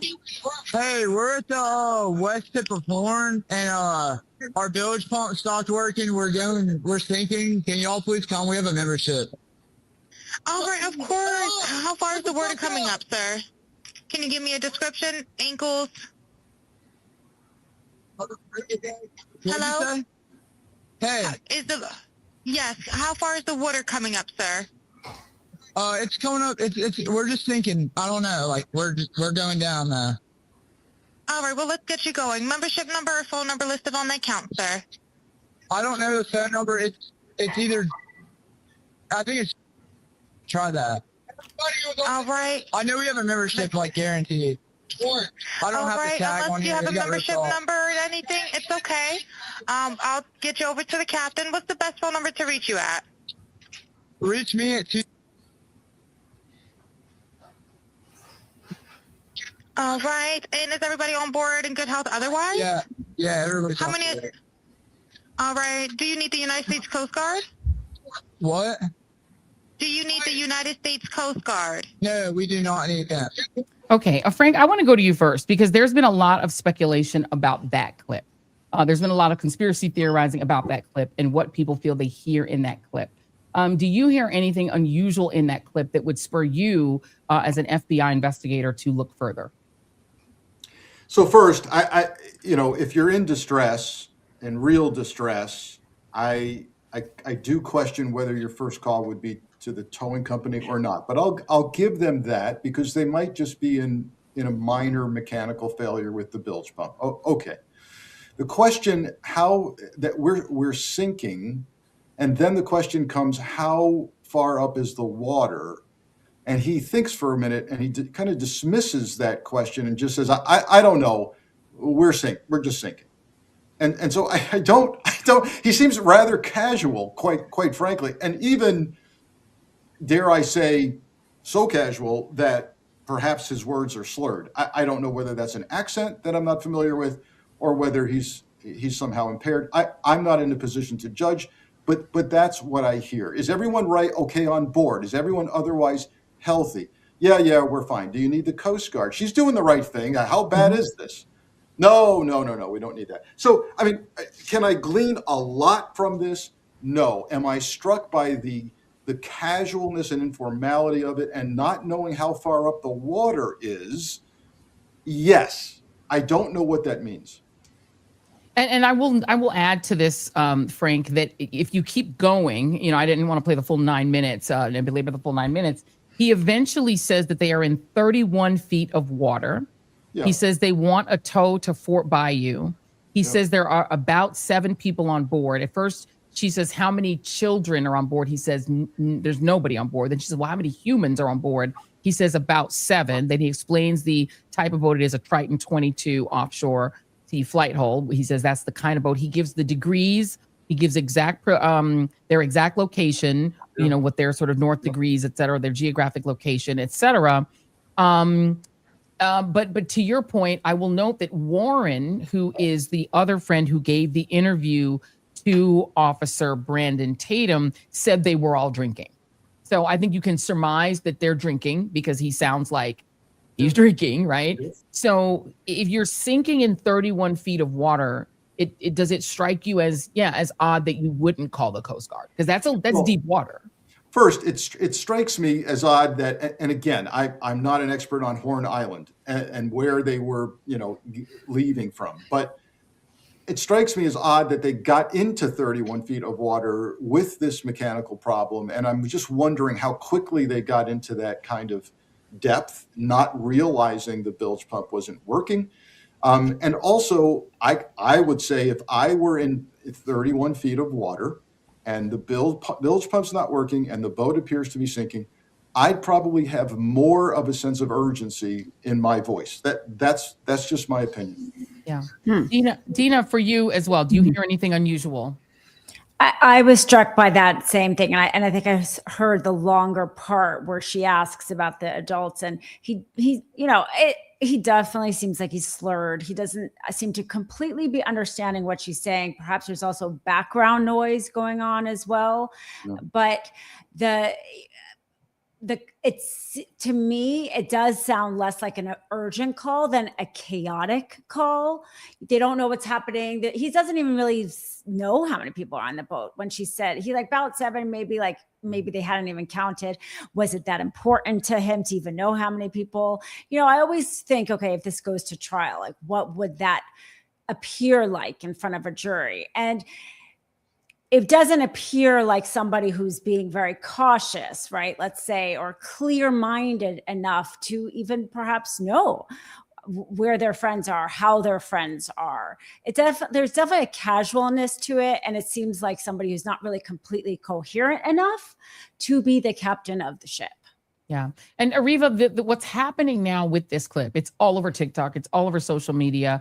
People are stripping the audio as we did, and big ups to John Baum, who's our amazing sound guy who we use on documentaries and stuff. He's a brilliant sound guy. But lots of people who are audio experts are stripping that video as well, Areva, and saying they think they hear people on that boat saying that Nolan is on the boat. I don't know if you can hear that. We've played it for most of our team. Some people hear it, some people don't. It's become a matter of controversy online. I don't know if you hear it or do you hear anything that in your view indicates that there's a possibility that Nolan is on that boat? Nothing, Joy. I've listened to it over and over again. In fact, I've had people send me versions of this clip that go so far as to say, Nolan is dead. We killed him. I mean, people have started just adding all kinds of things to this tape that are not audible. And I've been sending the clip that your team sent me saying, this is the news clip that's going out, people. So these clips that call Nolan's name or make reference to him are not what this local station released. So we now know the tape is being doctored with. People are, adding all kinds of things to it that aren't there. I think the most important thing about this tape for me, Joy, is we now have a clock. Something happened at 4 o'clock. A call came in from a boat and established a timeline. Now, that tape in and of itself does not tell us anything about Nolan. We don't know from that tape if Nolan is on that boat. We know there are multiple boats that were leaving Horn Island. We don't know if Nolan is on this boat or on another boat. But it is an important piece of the puzzle as we're trying to figure out what happened to Nolan. But this is not the dispositive tape. This is not the smoking gun. This is not telling us the whole story as people online would like for it to be. It's just one additional piece of evidence establishing a timeline of something happening. But what that something is doesn't relate to Nolan's death at this point. And that's what we have to just be clear as journalists, as responsible storytellers, that we're not adding to the controversial nature of what's happening online. And I just want to say my heart goes out to his family. Yeah. Imagine this coming out and now people saying that somebody's in the background saying, oh, Nolan is dead. That's just so insensitive to me. I'm so disturbed by what we as humans do with information like this in high profile cases like this. Yeah. And I mean, and I will say, Frank, that, we sent this to, like I said, an expert, somebody that we trust that is not a hyperbolic person. That's not even the news business.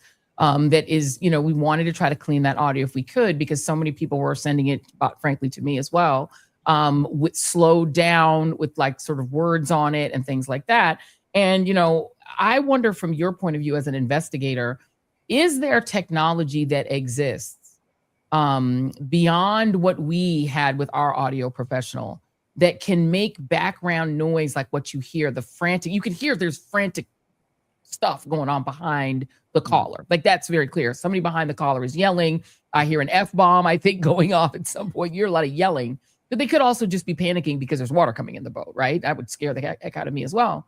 But is there technology that maybe the FBI has that could clean that audio and tell us exactly what the people in the back are saying? So yes, though I caution folks not to think that there is this kind of Hollywood motion picture, a magic audio enhancement. It's less than you probably think, but more than many police departments and sheriff's departments would have access to. So, and a lot of this has to do with the state of the art, the decision to expend resources, and particularly the super sensitive resources that sometimes come from the national security classified side of the FBI. Not all the FBI's tools are utilized all the time. It depends on the severity of the case and whether or not they're willing to expose classified techniques and methods out of the FBI's sound engineering unit. But the short answer to the question is yes, greater than what we're seeing floating around the internet and social media now. And I too have heard multiple versions of this. I'll be honest with you, I can't, much like Areva, I can't make a lot of sense out of these so-called strip downs and enhancements. But yes, all of that can be done at a very high level. And I don't know, here's the thing, I think what's causing a lot of this discussion and controversy is the lack of transparency. Yeah. And the question of how much the FBI is truly involved. Last time we met on your show, Joy, we talked about that issue and why isn't the FBI taking the lead in something that seemingly happened on federal property, which is Horn Island. Why is that? Why is it left to the sheriff's office? And I would love to see the FBI come out and say, we've got this. And they're not saying that. They could even come out and say, we know there's a lot of garbage going around right now, and we want you to know we're on the sound enhancements. We're on this or that. We're doing the following things. I wish they would say that. And by the way, I'll add, sadly, I wish I could trust whatever it is they were doing, and I'm not sure I can. Yeah, and the other piece of it too is that, you know, Areva, partly what's hanging over this too is that the local officials don't necessarily have the trust of much of the community. There was the case of a man named Deltravion Trey Reid, who was found hanging at Delta State University. The autopsy, the state sort of commissioned, the state facilities that did the autopsy there ruled that a suicide. There have been multiple of these cases that have been ruled suicides in Mississippi. So people don't have a lot of trust. So I think, to Frank's point, I think this is one of those cases where people would like to look to the feds as a more trustworthy actor than their local or state officials. And there's a feeling that none of the three are trustworthy. Yeah, unfortunately, post November 2024, I don't know if it's the feds either that would be trusted by our community or by the community with large. I just think there's so much distrust, particularly with the local officials in Mississippi, and they have earned that distrust. There is legitimate reasons why that family should not trust those local officials, but I'm not so certain that we live in a moment in time where we can trust the federal law enforcement agencies either. But I do agree with Frank. I think to the extent folks would feel somewhat better about this process, it would definitely be if we could hear from the FBI. And if some of those tools that Frank just identified could be used to enhance the audio on this tape, if that's possible, to let us know and to put to rest, finally, if there is anything, because all of our ears, I think we're all saying the same thing. We don't hear some of these enhancements that are going around on the internet. So we're just living in this period where it's very difficult to trust those that should be the most trustworthy. And this case is just exemplifies how much distrust exists in our institutions in this country, including our federal institutions, which used to be the safeguards, right? They were the safety rails for a state like Mississippi. And now we're saying we're not even so sure we can trust them. Absolutely. Let me play one more piece of sound. Now, this one you can hear. And what's on this one, I think, is raising, Dina, some additional questions. So this is later in the call. This is toward the back of the call, when the caller, who's very calm, talking to this frantic teenager, she then puts him on the phone with the person from CTO, whose job it is to directly interact with the boat. So Jason, this is C3. Take a listen. This is Captain Seth. Hi, Captain Seth. This is Vicky from International. How you doing today? Doing good. How are you? Good, good. I apologize ahead of time. I really do. You're going to have a fee for service come up under... okay. It sounds like a bunch of kids on board on Horn Island. He's letting me know that his father's a member, but he can't give me any information.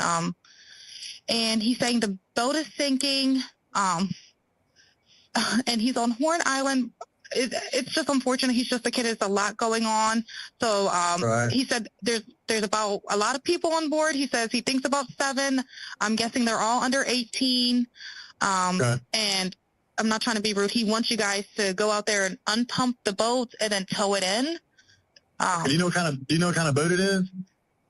He said a Triton 24-footer, but that's all he can give me. Okay.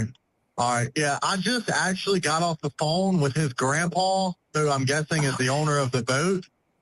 And he said, okay. I just hung up with him.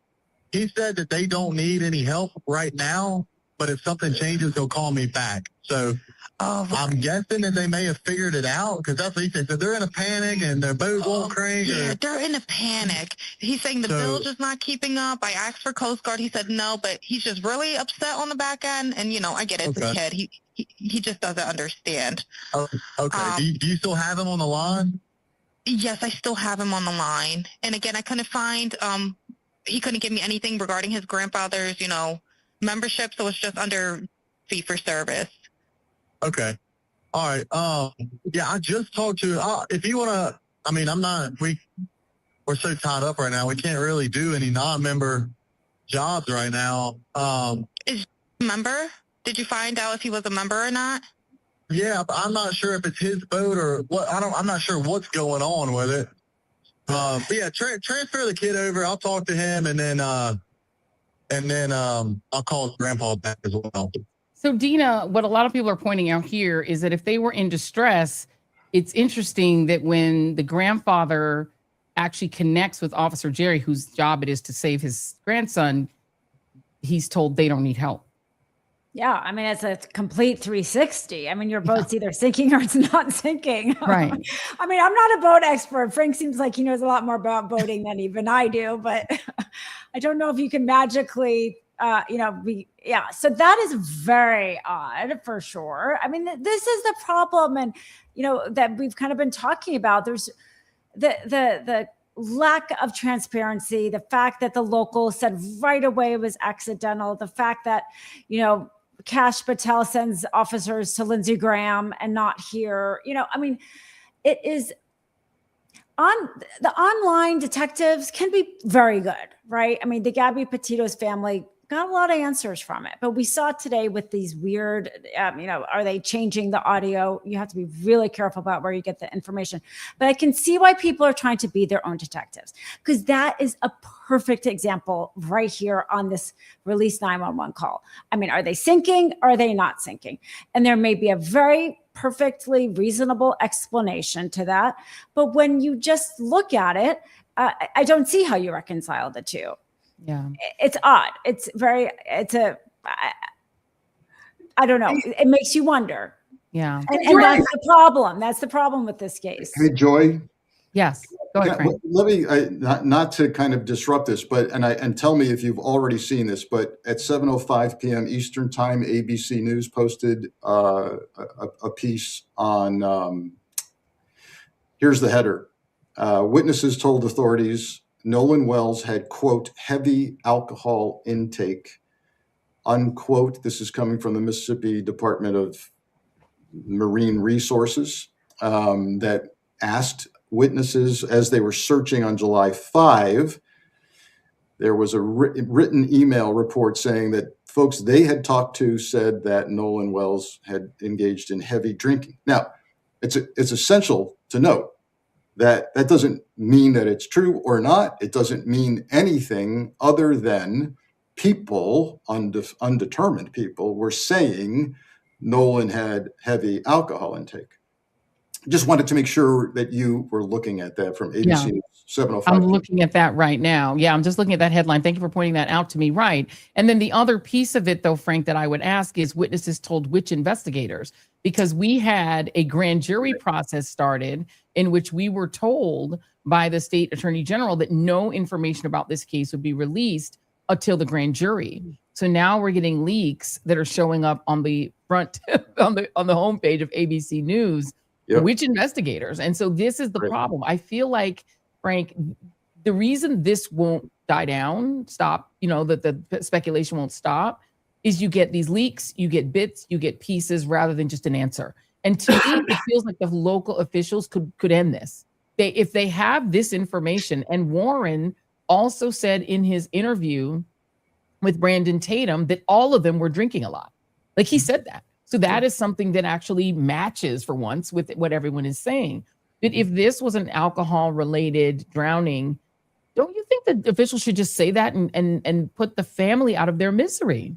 Yeah, we're still waiting for toxicology, and it's taking a long time. And I realize the body has been exposed to water for a long time, and that may impact the toxicology report. But I still think they'd be able to see some alcohol absorption, oxidation, but we're still waiting for that. Yeah. And I'll last word to you, Areva, because the other piece that is making this strange is that the person from the Cajun Navy who found the body raised more questions by saying the body was not bloated in the way that a body would normally be when the person had drowned. So everyone, to all of our point here, I think, is doing a little piece of amateur detective work, because all things don't add up. If it's a straightforward drowning, it seems like it should be straightforward. Yeah, nothing is straightforward about this case at all. And I want to go back to that clip. Both the sea tow dispatcher and the captain were all so very casual. Again, I'm thinking if I had that job and I got that call from some teenagers who sound like they've been drinking, shouldn't we just call the Coast Guard anyhow? Like, should we let these kids be the decision makers about whether the Coast Guard should be there or not? I'm thinking as the adult in the room, maybe the dispatcher says, get the Coast Guard over there. There's something happening with these kids. They cannot make sound judgments. They're not in a position.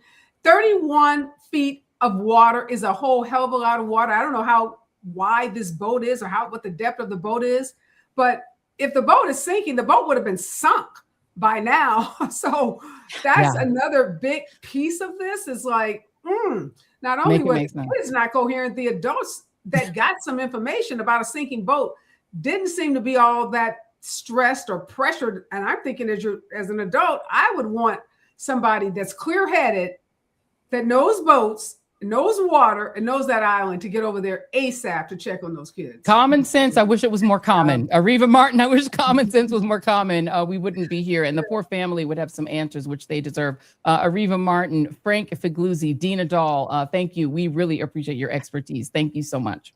Thank you, guys. Bye-bye. Thank you so much. All right, y'all, check this out. Check this out. Check this video out. This is D1. Look who flew in for me. Shout out to this kid. Shout out to this kid. Real recognized real.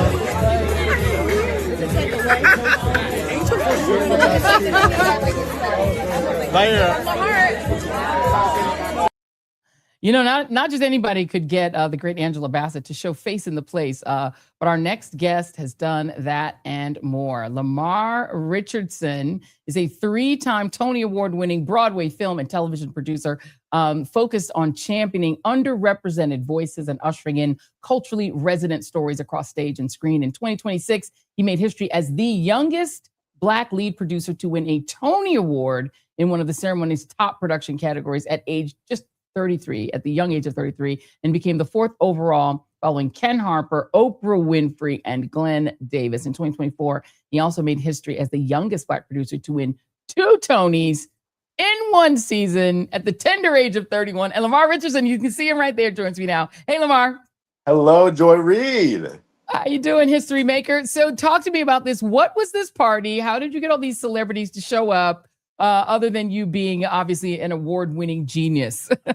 I mean, it's been a whirlwind. You know, I'm just so filled with gratitude and humility to have this platform at this age and to be working alongside the legends and the icons that I've been introduced to. And I just thank God for, you know, giving me this platform to be able to be a beacon of visibility for our community and the future generation to come. Yeah, you know, Andrew Lloyd Webber has warned that, you know, Broadway is dying, that Broadway is on its last legs. But I feel like there's still so much life on Broadway, and there's still so many great projects happening. How do you feel in this moment about the future of Broadway? I'm very hopeful. You know, I think that as we lead this new generation, we're at the forefront of the change that we want to see, right? We're the future producers, directors, playwrights, theater owners and executives to come to have a meeting of the minds to be able to evaluate the current state of things and what can be bettered for all of our collective betterment. And what gives you hope? Like what are some of the great projects? I mean, you're obviously producing so many of them. Talk about your projects and also some of the projects you're excited about that you're not the producer of. Yeah, you know, first of all, I'm very excited about the voices that are coming. You know, there's Jordan E. Cooper, who did Ain't No Mo, and who's a wonderful playwright, screenwriter, all the things, right? He's a multi-hyphenate. Kara Young is a fantastic talent that is just redefining what it means to be a trailblazer and all the work that she does. You know, Brandon Jacobs Jenkins is doing fantastic work. And there's just so many artists of color and Black artists in particular that excite me and whose work I want to champion and put forward. And then, you know, in my own arsenal of things, you know, Ragtime is obviously the show of the moment that I have. And I just love that it's bringing people from all walks of life together and having a newfound resonance in ways that it hasn't in the past. And I'm also looking forward to the future. You know, Purple Rain was announced today. I'm a part of that. Purple Rain was announced today. You know, I'm a co-producer on that production that's coming in the spring. I'm working on my future projects as a lead producer. So there's a lot of exciting things coming in the pipeline that I'm just so excited to be a part of. Listen, I'm a Prince super fan, so say less. Get your tickets. I need to be in the front row crying. I'll be in the front row weeping and singing along. When is Purple Rain gonna open? In April. April at the Majestic Theater. Okay, I need to get my tickets now. It was Let me literally announced today. You heard it here first. Okay, good. I heard it here first. Let me make sure I get some tickets. Let me, Sean, if you can hear my assistant, if you can hear, can you just reserve me some tickets? Thank you very much. Let's talk about sort of the kind of elephant in the room. That it feels like Hollywood in some ways has tried to sort of put 10 toes down on the whole. Oh, good. Now DEI is over. We don't have to have Black people, right? We don't need to have Black projects, Black scripts. We don't really need that. I feel like that has not happened on Broadway. I can tell you, I feel like every day I'm hearing about another project that's got people of color, that's got women, that's got, it feels like Broadway is resisting that anti-DEI madness. Is that true? Yeah, Broadway in itself is a beacon of possibility for diversity, right?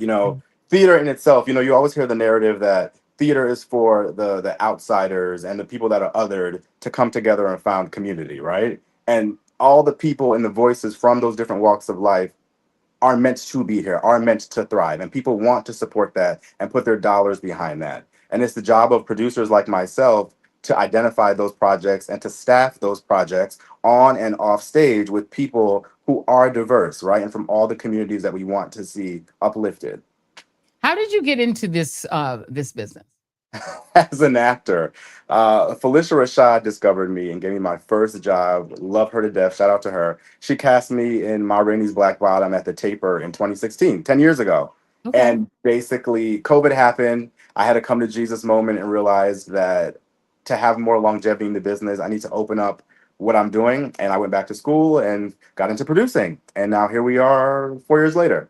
I love that. Well, my sister's an actor, writer, actor, producer. So, and my son is also an actor. So I love that. I see their journey going through. And it is interesting because theater is just its own kind of, it's its own world, right? It's its own little genre. It's its own little, what advice would you give to sort of the young ingenue who wants to be on Broadway someday and be like you?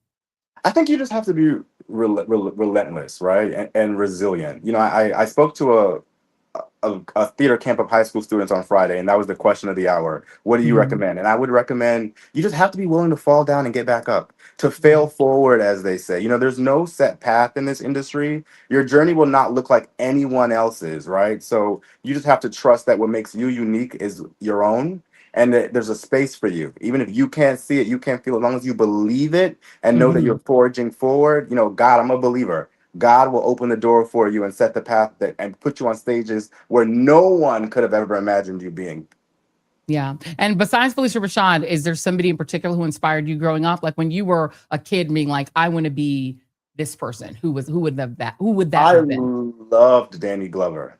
Yeah, he was just such a chameleon and an icon, from Mr. to all the different roles that he played. Yeah. I just always admired, again, seeing a Black man on screen, just seeing the many roles and the many slices of life that he portrayed and seeing that, I could hopefully do that one day. Yeah. It's interesting that you say Danny Glover and you mentioned Mr. because I know, look, I'm quite a bit older than you, but I know when I was in high school, there was a lot of controversy about that role that he played in the movie, The Color Purple. And people were mad at him. They were mad at that movie. But if you think about how many stars that movie made, from Oprah. I mean, Danny Glover was already an acclaimed theater actor, but you think of what came out of that film, right? It's like people were so mad about it in that moment. It's fascinating that his work inspired you. That's kind of interesting. Yeah, you know what it is? I just think, I just always grew up watching videos and interviews with actors that said, you have to fight for your character. You have to believe in them, even if they're controversial, even if they're, the villain, right? And the anti-hero. And I think it's important because with being a performer, you're tapping into someone's slice of life. And not everyone is going to be the hero or the Good Samaritan, for example. But does that make their story any less worthy?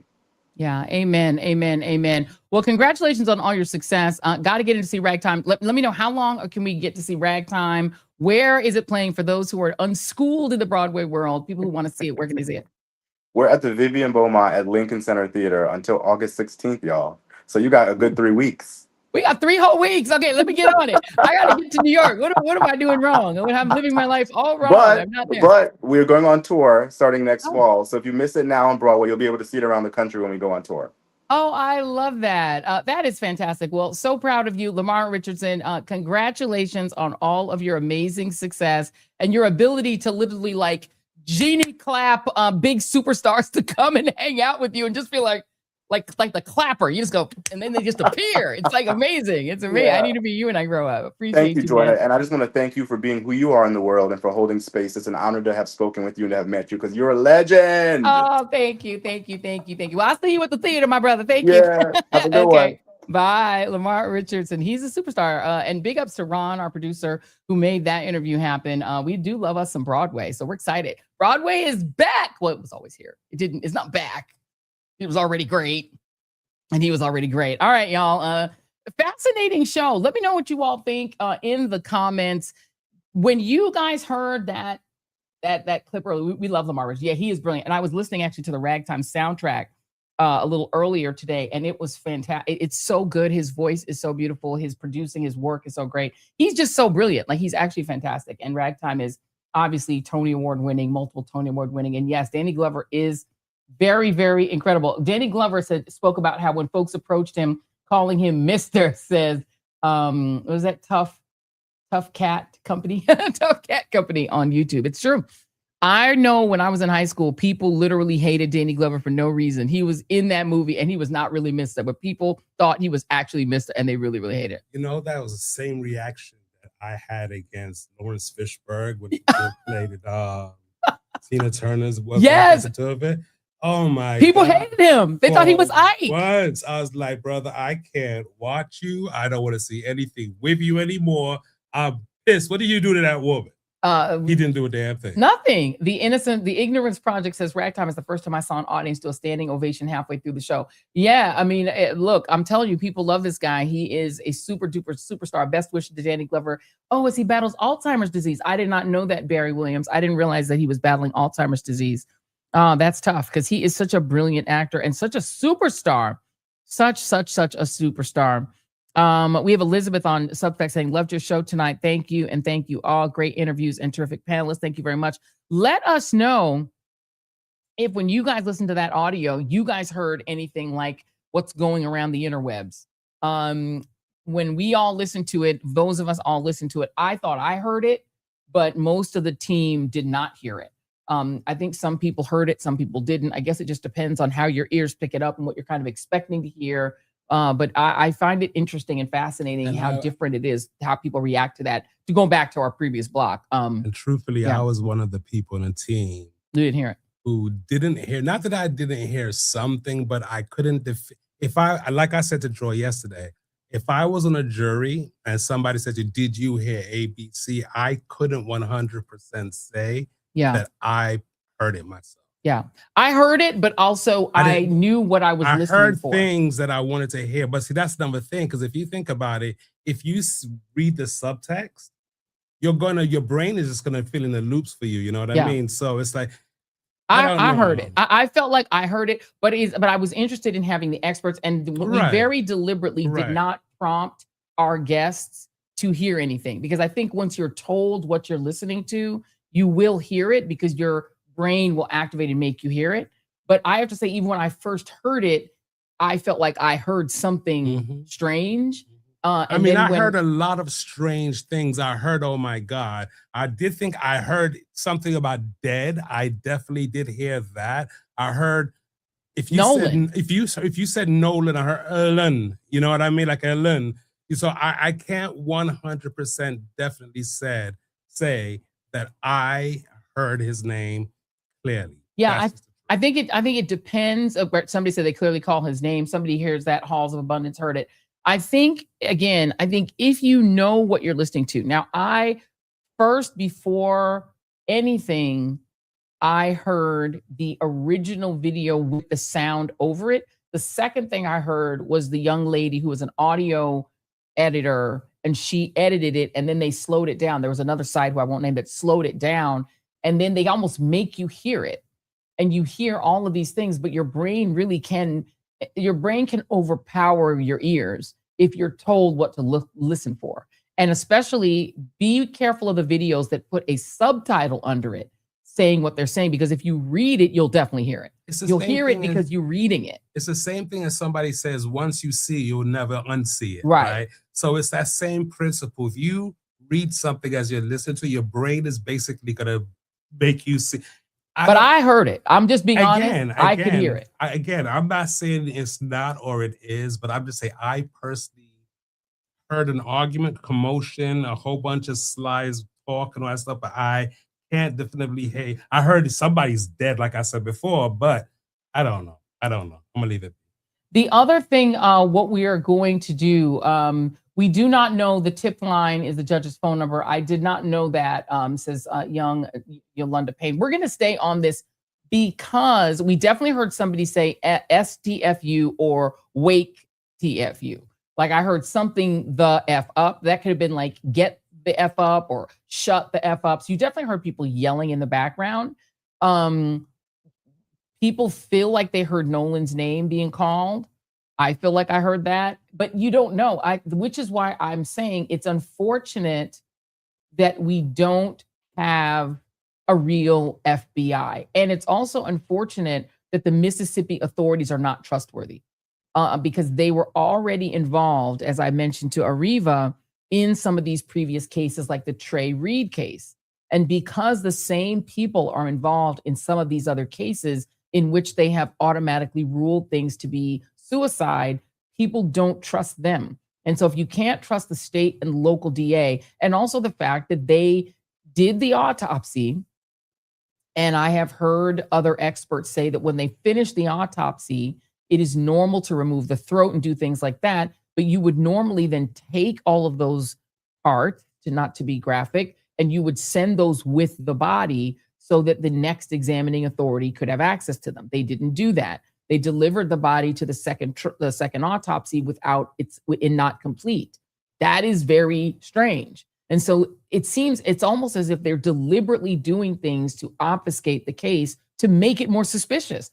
If it's just a drowning, this should be an open and shut, easy case. You could open it, shut it, and be done. This wouldn't be happening. So the prolonging of it with the grand jury. Why do you need a grand jury? Why won't you just release the toxicology? Why does ABC News have leaked access to toxicology?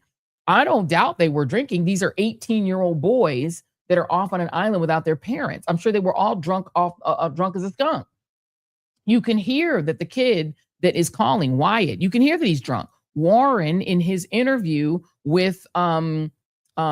Anti-Black man, said they were drinking. He said Nolan was drinking. He said they were all drinking. They were drinking on the boat. We know they were drinking. That is not, you can hear that the kid he sounds sloshed on the boat. These are underage, these are teenagers, right? So we assume they were drinking. Come on, we're not stupid. We assume they were out there getting drunk or drinking. But the thing about them saying, and Warren and his mom letting him do an interview in which he locks himself into a story that their boat was in distress and needed to be towed back, when the actual call that was not to 911, was not to the Coast Guard, it was to the company, the private company that services the boat.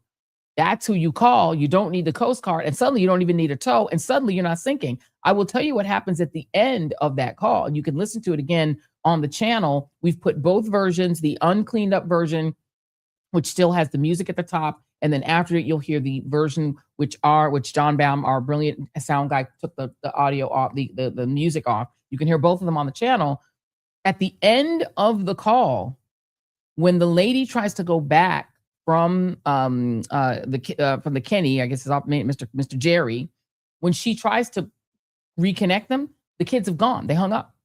And so she says, I'm going to disconnect this call because the kids have hung up.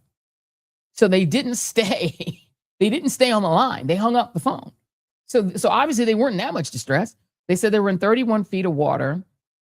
They didn't sound that distressed. And they ended up hanging up the call rather than getting the help that they supposedly needed. Now, according to Warren, they then managed to get the crank to work, and then they went home. So he says eventually they got it to work. That's his story. But if it's me, I wouldn't have let my son lock himself into a story on tape with a non-journalist who's trying to lead him with leading questions to try to help. And then for grandpa to have already talked to the guy and said they don't need no help. Anybody. They shouldn't be talking to anybody.